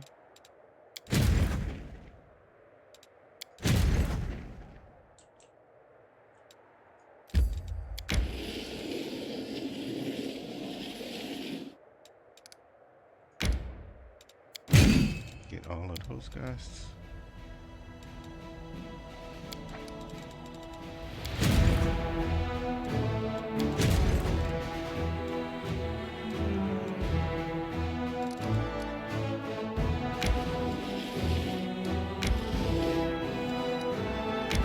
Try to get to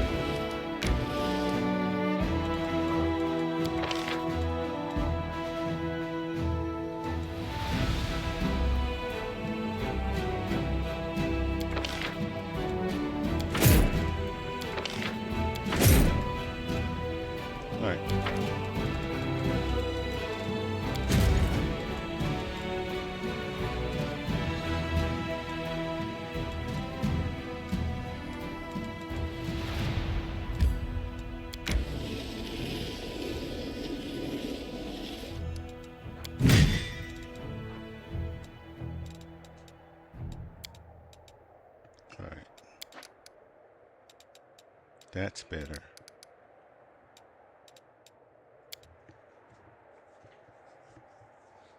We've moved around our armies. I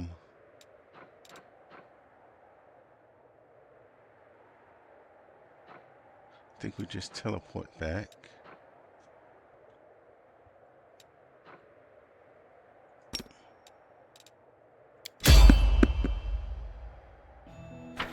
Somebody on the road getting ready. We would teleport.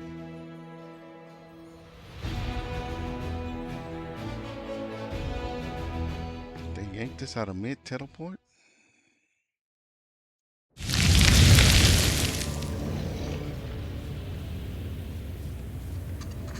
Wow.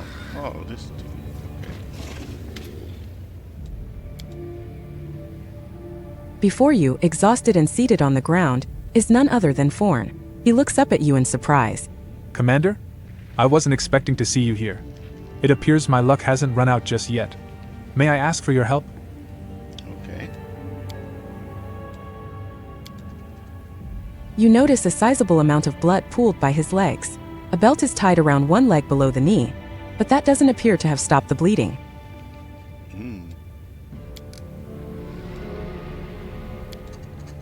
Sozio rolls up his sleeves. Talking can wait. We need to help the wounded first. I can take care of him.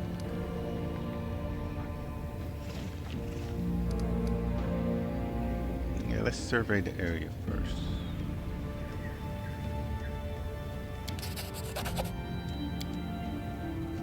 Forn's strength has failed him at the worst possible time. He has stopped to rest in the middle of an open area, where a deadly arrow may come flying from any direction, and anyone approaching him to help will likewise be in danger. Okay, let's assess his wound from afar.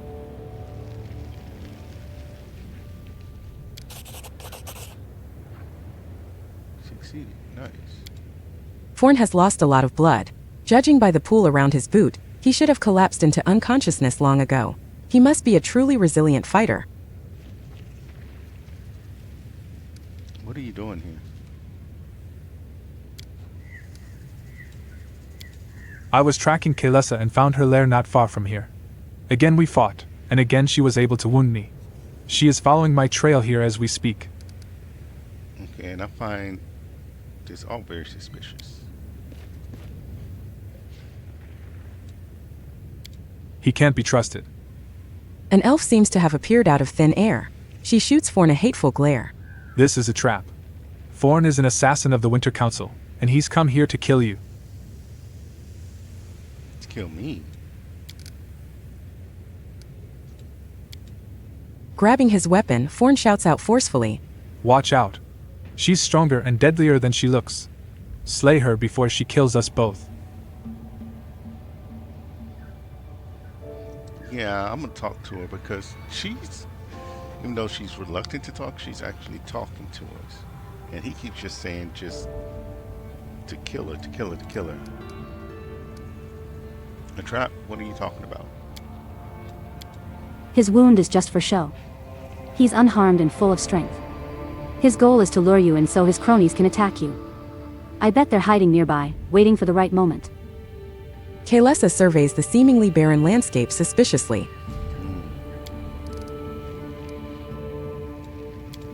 Forn chuckles coldly. An ambush? Who is lying to us, her or our own eyes? Why would Forn want to kill me? He's a cold-blooded assassin sent by the Winter Council.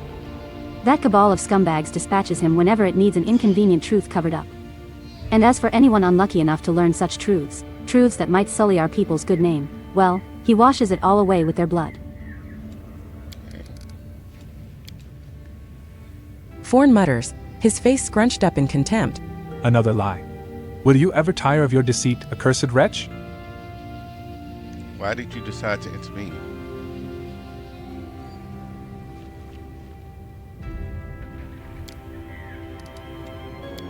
You spared me. Let's say I'm repaying my debt. She gives you a stony look. Or do you think that, since I'm a drow, I don't know the meaning of honor? Yeah, I think she's been... I believe Kaelessa, Forn. Your deception ends here.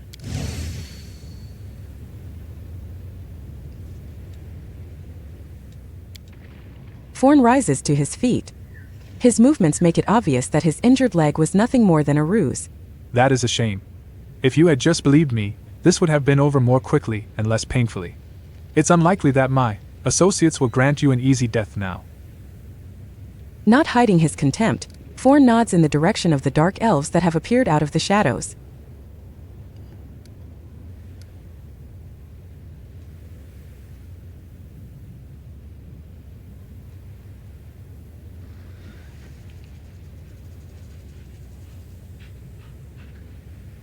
Forn, have you gone mad? I was tasked with keeping the secrets Kaelessa discovered from getting out. Knowing your reputation, I was certain that you would otherwise have unearthed them in short order. Therefore, I had no choice but to do this. No one is to blame for this. It's just the way things turned out. Okay, who do you really serve?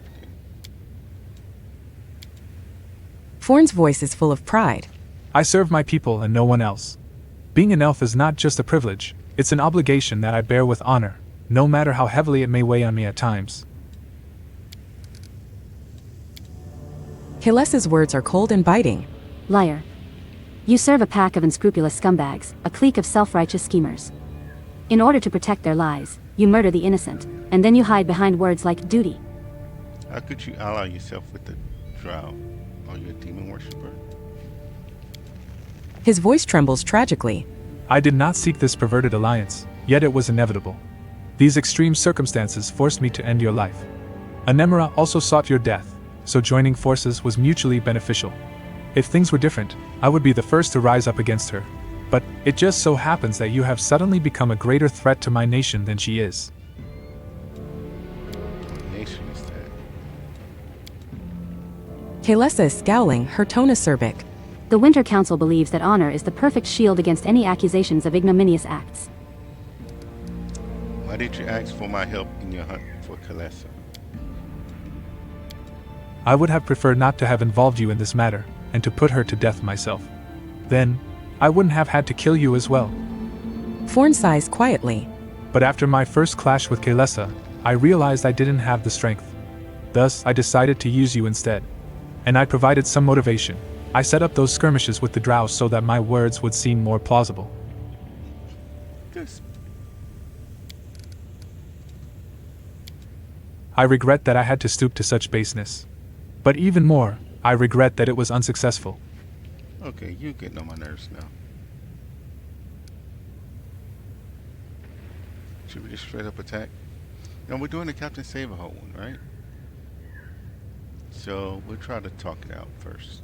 Can't we talk this out? Shaking his head sadly, Forn says in a quiet voice, I'm afraid not, Commander. We can't. Okay. Your death. You'll pay for your deception, Elf. Forn addresses you in a calm, somewhat sorrowful manner. I am sorry for having to do this. Believe me, I take no pleasure in carrying out this order. But circumstances are stronger than our desires. Can we retreat already?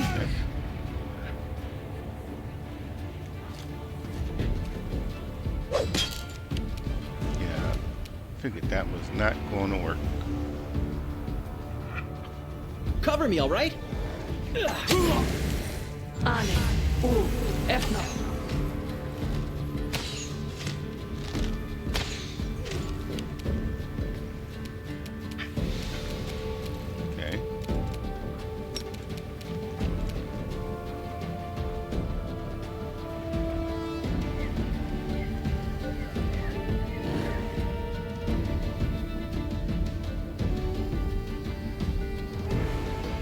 Okay, what?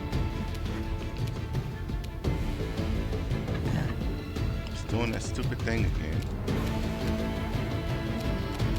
I clicked on it to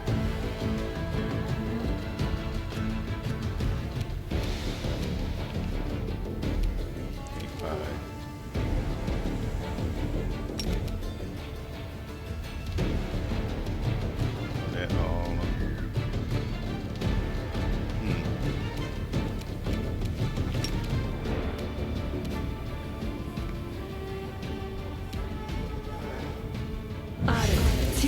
Go.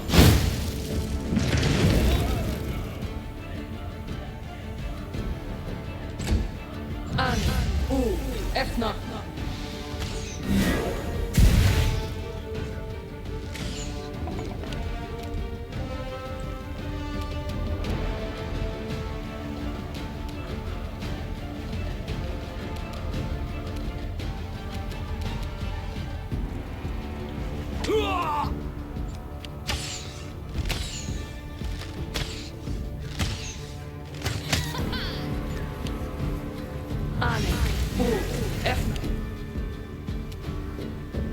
You should have run!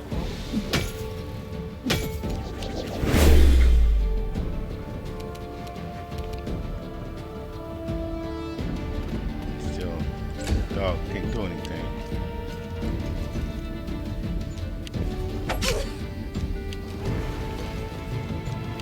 Okay.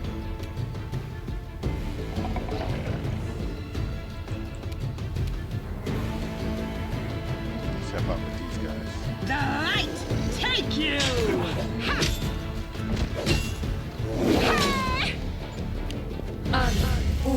Efna. Begone, fiend!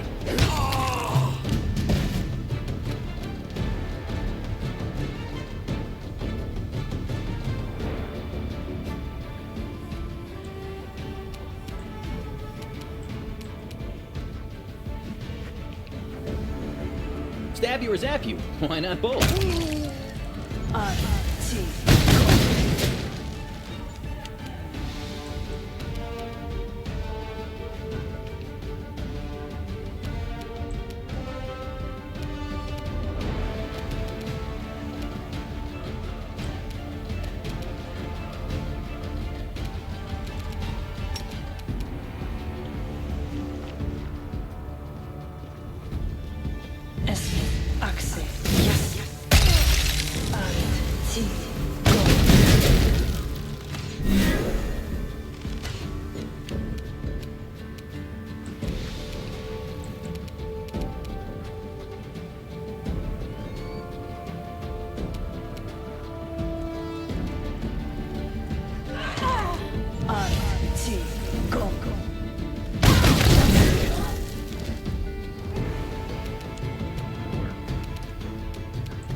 This will hurt!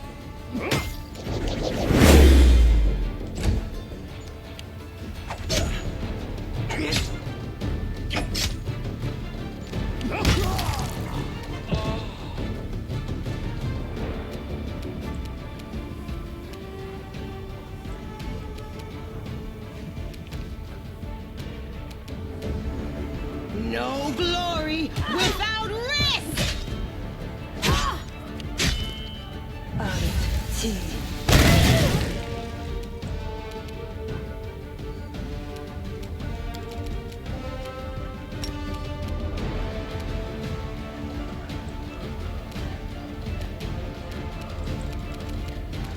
Yeah, you gotta heal him.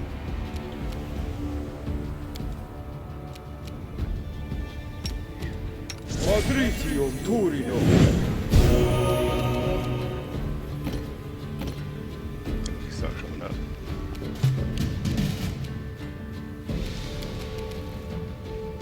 Get rid of this first. Distract them for me. Get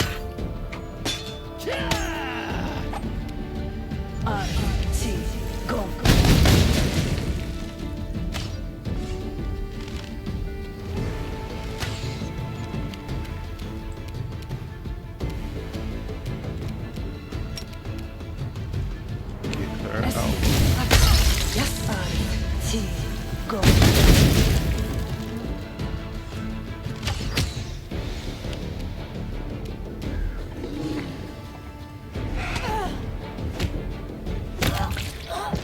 Okay. Don't hold back!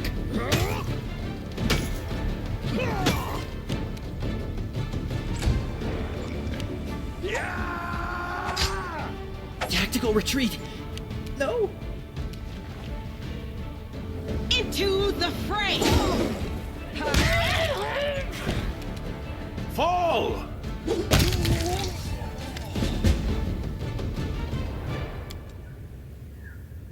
Even in the face of death, Forn maintains his melancholic tranquility.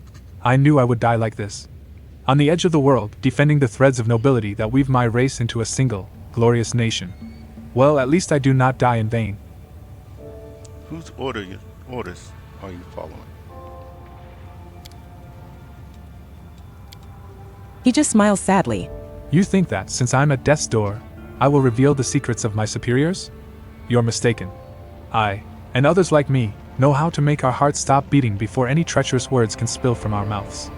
I will remain loyal until the end. Aren't you ashamed of what you did? With a mournful look, Forn says, You wouldn't understand. You are not of my people. Rest in pieces. Forn closes his eyes and a quiet, peaceful breath escapes his lips. His chest stops heaving, and the fingers he had wrapped around his weapon go limp.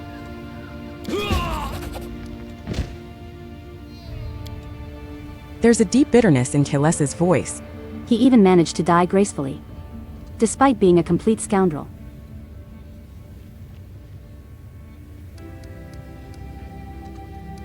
Can I finally get an explanation as to what just happened? Forn wasn't a dark hunter, he was just a hunter. He served the Winter Council, a powerful elven organization. It wants me dead because I've learned of a very dark secret. That's why they sent Forn to kill me, and everyone I could potentially have told about it. Meaning you, soldier. Tell me about yourself then, the whole truth. With a weary sigh, she says in a hollow voice, I was born in Kyanan, in the blessed forests of the elves. I was different back then, pure and noble. But no matter how beautiful and fair Kyanan was, it had its share of injustice, cruelty, and crimes committed with impunity. And I never could stand crimes going unpunished. I joined the Sunset Wasps, a secret sect of vigilantes dedicated to Calistria. By night, we would bring justice to those whom the law had failed to punish, liars, traitors, molesters, murderers, but the further we went, the more our doubts grew. We asked ourselves, how reliable was the information we were getting? Could there have been any mistakes? Okay. Alas, it was too late. The whole time, we were puppets in the hands of a priestess of Deskari by the name of Anemra. That monster had been toying with us, using us to kill innocents.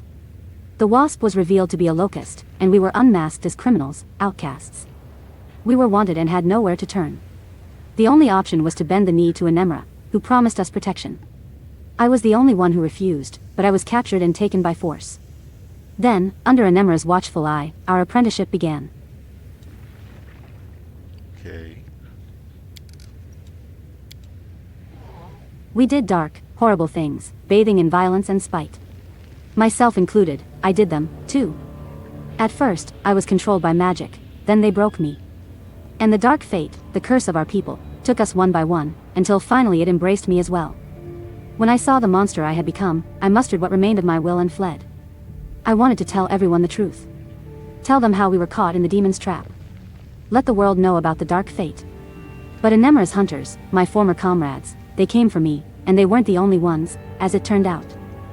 Tell me about Anemra. She is a true drow, one who never was a normal elf.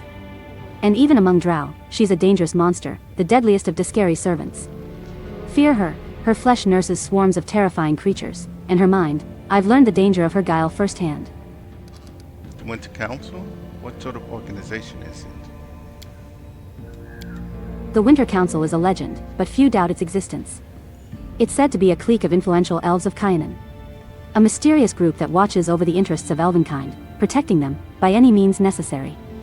Murder, espionage, blackmail, no tool is excessive for them if the reputation and honor of the elven nation are at stake.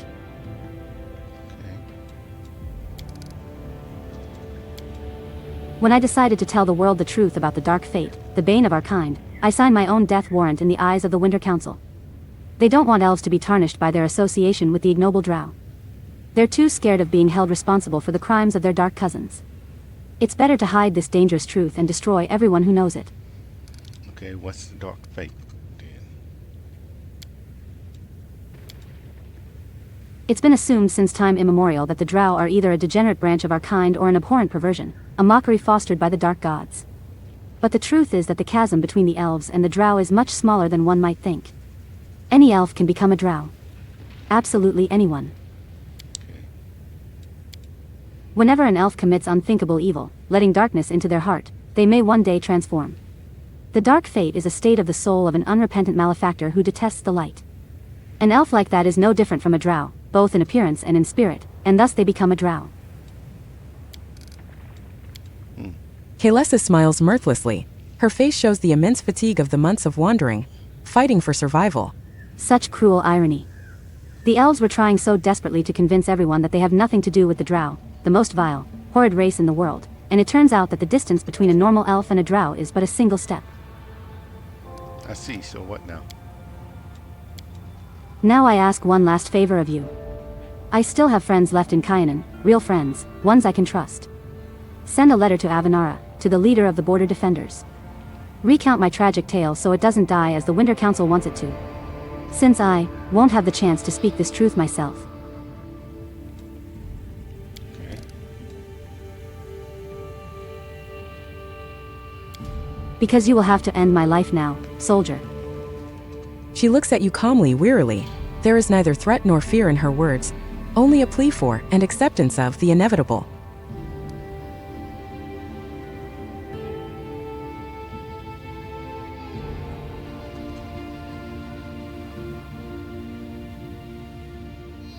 Yeah, maybe my mythic powers can return you to the path of light. Your curse can't be irreversible. Deep-seated fear appears on Kaelessa's face. No more. I've already been changed once, and I won't let anyone do it to me again. Even if you want to save me, know that I would sooner slit my own throat than allow my soul to be reshaped once more. You can't give up. Don't listen to her, Yunlert. Even when the wounded beg for death, a healer must keep fighting. For every life.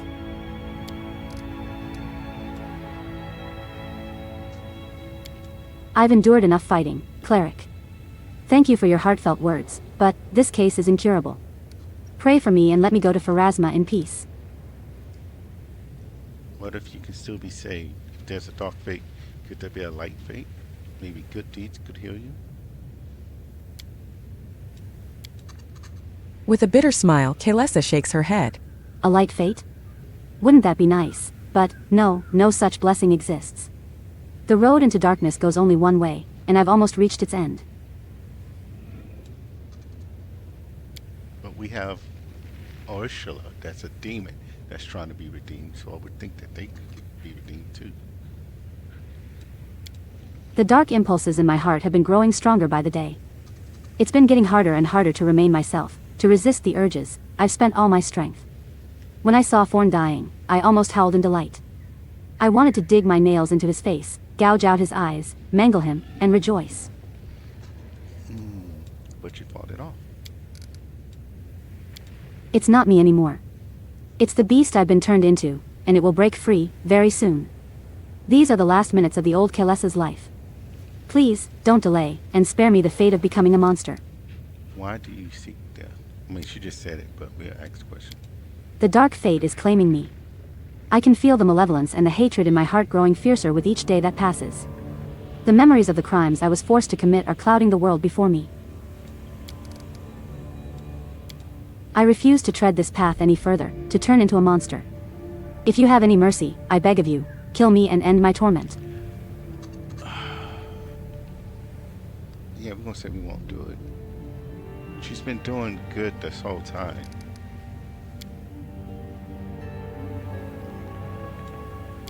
I never said you had a choice. Goodbye, soldier. We won't fall here. I swear it. Oh my goodness.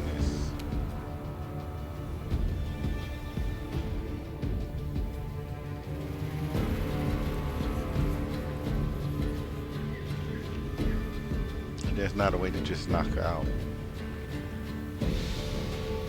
Time to share your treasures.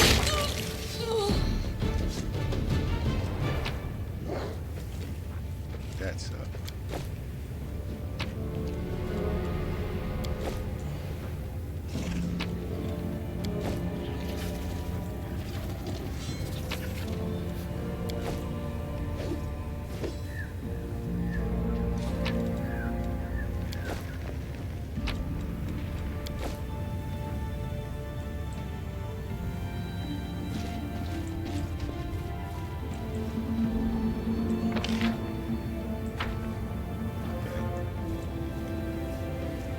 Follow if you dare. That's that. Story of Kalesa is ended.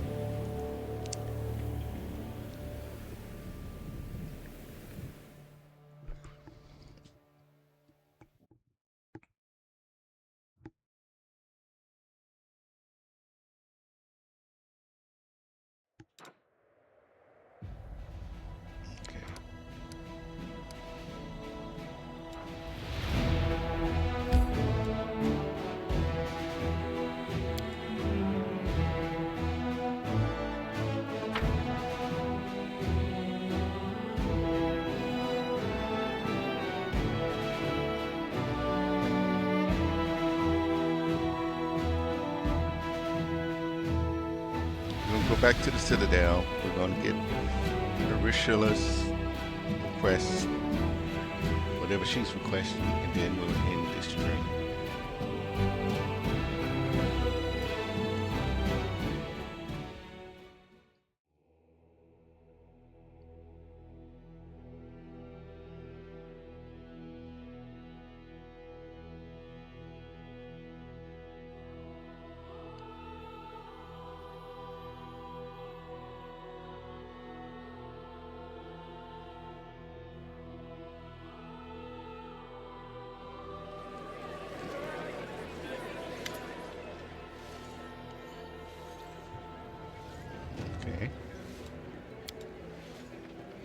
The resonant voice of the majestic angel rings out through the hushed streets of Drazen.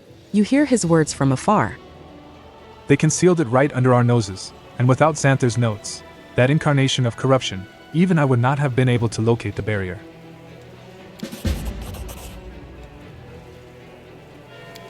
Surely the Herald of the Inheritor can rid us of this scourge. Irabeth stumbles over her words slightly.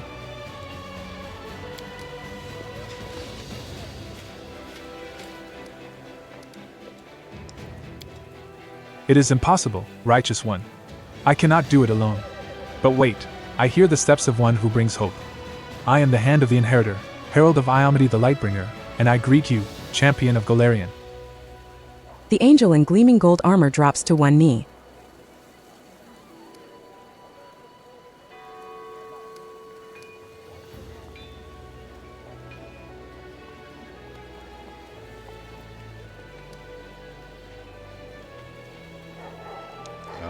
We do greetings, warrior of heaven, and thank you for your help in the Ivory Sanctum. I was glad to fight alongside you against our common enemy on a shared field of honor. Okay.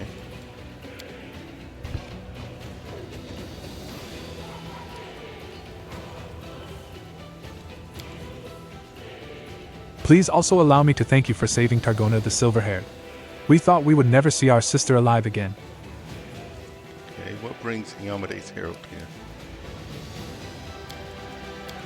Your deeds and exploits, champion.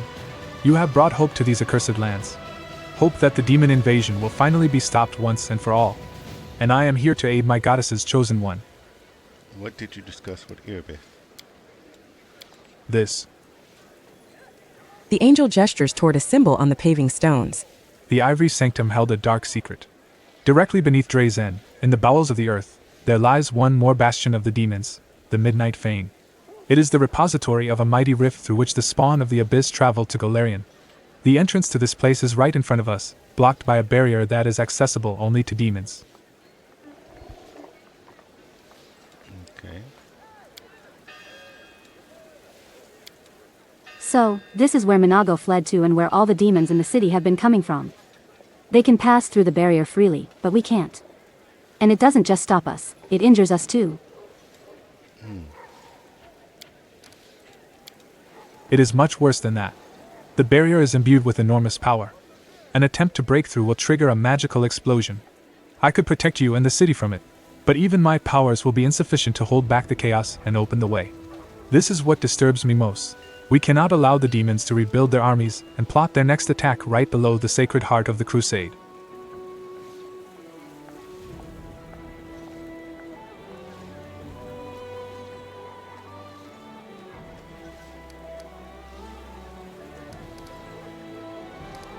Okay, Xantha Bang told me about this demonic barrier. I encountered similar barriers in Rilla Volish's laboratory. I have a key that can break through the barrier. All you have to do is protect us from the blast. I am impressed by your many gifts, champion. Together we shall open the passage and protect the city, and then, we shall burn the Midnight Fane with the cleansing fire of righteousness. But first we must gather our strength. I shall send word to Queen Galfry. Her help may be necessary when we reach that dark bastion of the abyss. The Queen will heed my call and arrive quickly, within a month. You must use this time to prepare to attack the Fane. Okay. Evu desperately tries to draw your attention. We need to go now. Call the whole court and all the free crusaders and just go as soon as they assemble. You can't just sit here waiting for the queen, good weather, and all the rest of it. By the time you move, the demons will have learned of our plans and will be waiting for us and will devour half of the world or more.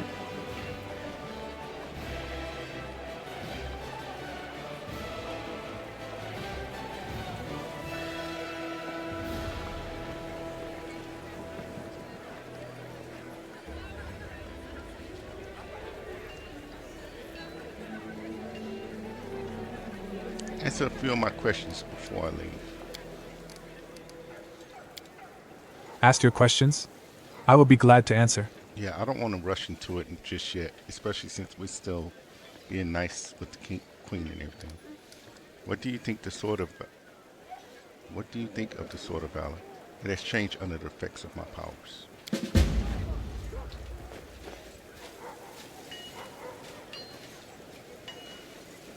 Okay. The herald raises a hand. Do not fret, champion. The great relic, given to the world by my Lady Iomade, will continue to serve you just as it has served all people before now. The Sword of Valor has not lost its protective properties, it has merely changed its design. Some might call it blasphemous, but not I. For the power that changed the banner's design was given to you by Iomade herself. It seems that I caused the sword of valor to change. Blood from my wound on my chest fell onto the banner and That means this mysterious wound is a mark of valor, given to you by my mistress, setting you apart from all the rest, champion. Are you sure this wound is a gift from Iomade?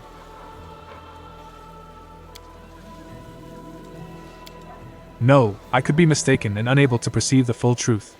The inheritor's thoughts are hidden from me, for I am but her hand. I do not test her will with my doubts, nor crave answers to my questions. I simply trust and serve. But I know that if your body had been harmed by malevolent fiends, my goddess would have extended her mercy to you and healed you. Why did the goddess bestow this wound on you? Because this world of yours, champion, is bleeding. And my lady's chosen one carries a crimson mark as a sign of the great suffering borne by mortal kind. The scarlet drops on your breast, they are the blood of all the martyrs and all the innocents. That is how I see it. Can you hear me? Defy my lady's will? It pains me, but I must refuse you, champion. If you are suffering from this affliction, it must be part of the inheritor's design. The pain serves to remind you of the path you must take. I have heard you. Do not allow doubt and fear to enter your heart. My lady will not abandon us. Tell me about yourself and your goddess. I will gladly answer any questions. What's it like being the herald of a deity? It is a great honor and a great responsibility. The herald is not always the strongest among a deity's servants, but the herald is always one who embodies the key principles of their faith. This means that I am bound to uphold the highest ideals of Iomade, righteous valor, justice, and honor. This is a tall order even for an angel, but I cannot falter in my duty even slightly. Therein lies my service to the goddess and the thousands of her faithful followers. What does a herald usually do? I serve as the hand and voice of the goddess, carrying out her will and delivering her message. When her radiance has no tasks for me, I am occupied by the same duties as other warriors of heaven. I keep unfailing watch over the goddess's domain. I escort the souls of the faithful to Pharasma's court, and then on to their waiting afterlife. I also watch over the goddess's chosen, and when the opportunity arises, I descend into hell to engage in honest combat with the devils. It allows me to study their tactics.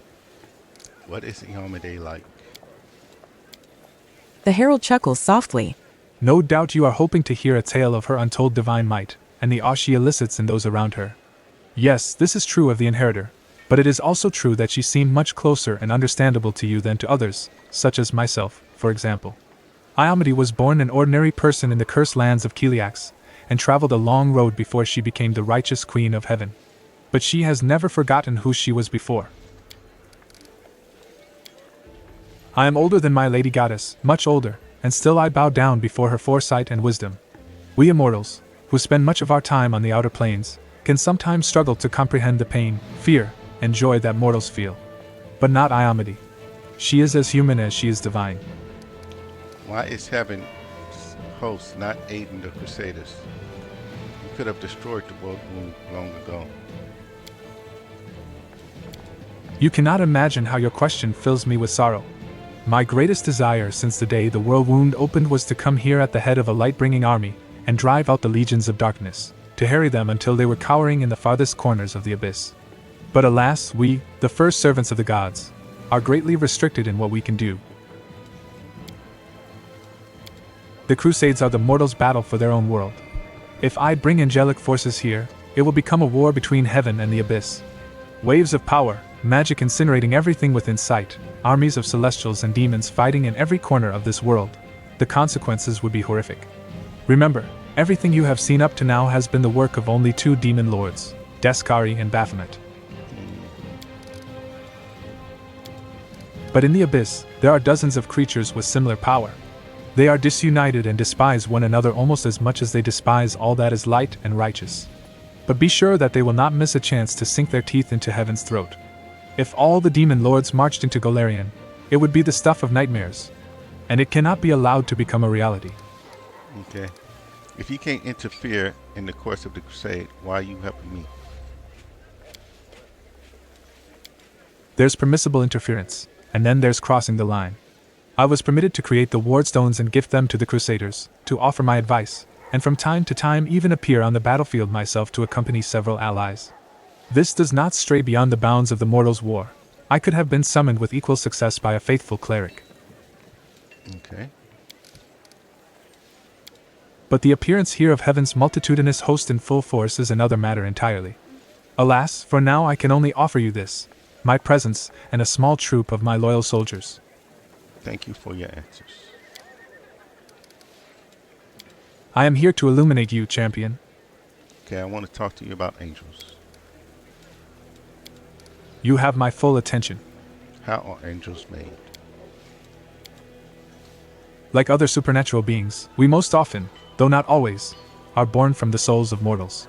You must be aware of the grand laws governing the cycle of birth and death. After Pharasma's court, each mortal soul receives their merited afterlife. Hell and the abyss, heaven and Elysium, each soul goes to the plane that called to them in life. But when they arrive at their destination, a different fate awaits each soul. Where evil reigns supreme, souls typically become commodities or prey, and a scant few are reborn as wicked fiends. In the plains of good, souls are destined for peaceful rest, or great deeds in a new guise.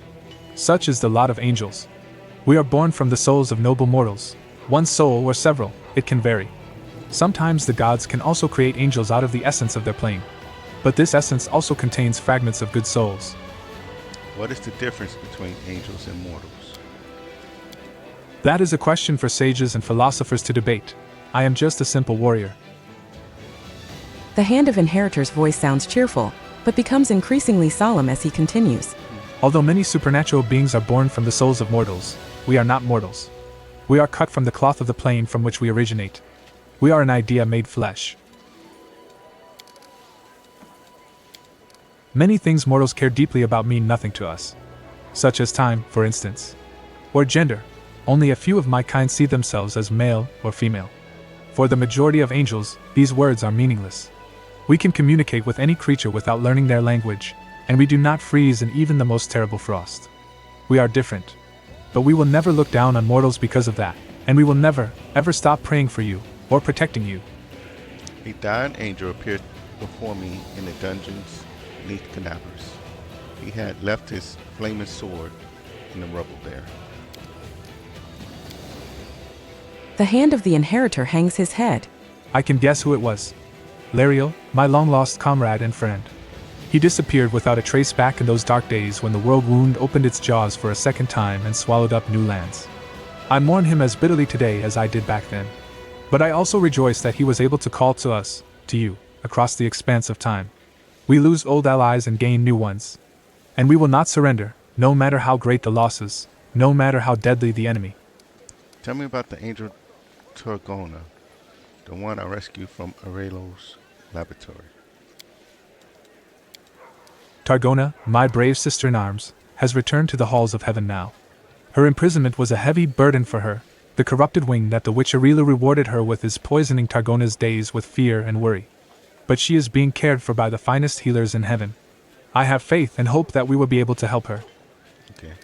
In Canavers, I touched the ward stone and I saw the angels trapped inside. The Herald of Iomedy gives a sigh beneath his helmet. It was a heavy decision for all of us. My mistress sent out a call to take a stand against the demons, and many angels of heaven answered it. We chose the noblest and bravest from among those who volunteered to sacrifice their freedom for the sake of Golarion, and we locked their souls inside the wardstones. They were fated to stand guard there, inside the cold depths of stone, pitting their unbending will against creeping demonic corruption.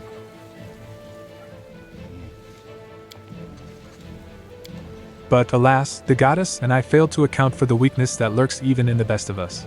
Time has not been kind to my brothers and sisters. Despair has taken root in their souls, forcing them to act against their goddess and their calling. Thank you for finding a way to preserve the wardstone, despite the fact that many of my brothers and sisters inside abandoned their vigil. I do not condemn them. I do not know if I could have withstood the demonic corruption if I had been in their place. The Herald shakes his head despondently. Thank you. I found out everything I wanted to know. It has been a pleasure speaking with you, champion. Can you tell me anything about my power? I'm afraid not. Even I am not privy to all the workings of my radiant mistress.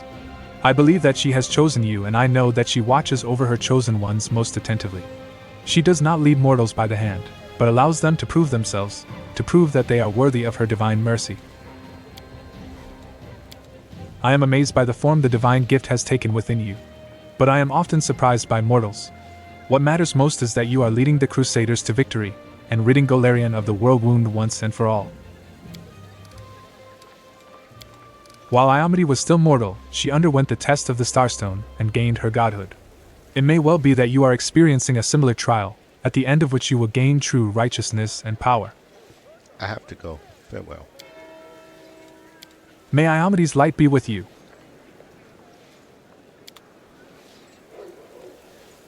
Okay. Where the hell?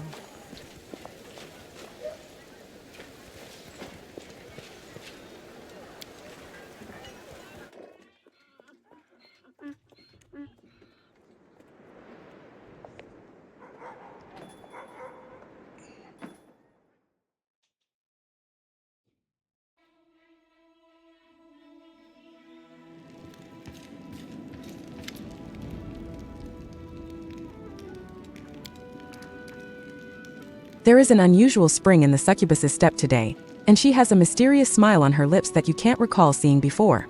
Oh, Desna, something truly miraculous happened to me. If only you knew. She had a dream.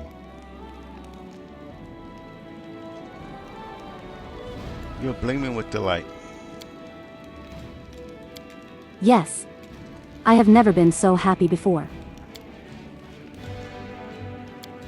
I used to, and now I'm, no, wait, this doesn't feel right. Look, I'm Arushali takes a few deep breaths trying to calm down. I'm sorry, I shouldn't have barged in like that. We need to talk one-on-one. I will be waiting for you at the tavern.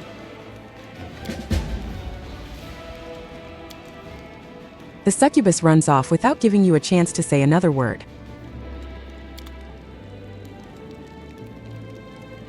And with that, we will catch up next time. I think that's a good place to end. We will have to do our rest, to catch up with her at the tavern, and we will get a cleric to heal up land. And all of that will happen next time. Until then, I thank everybody for coming through and watching, and I would love for you all to ensure that you take the time to enjoy your day, enjoy your nights, and enjoy life. It's too short not to.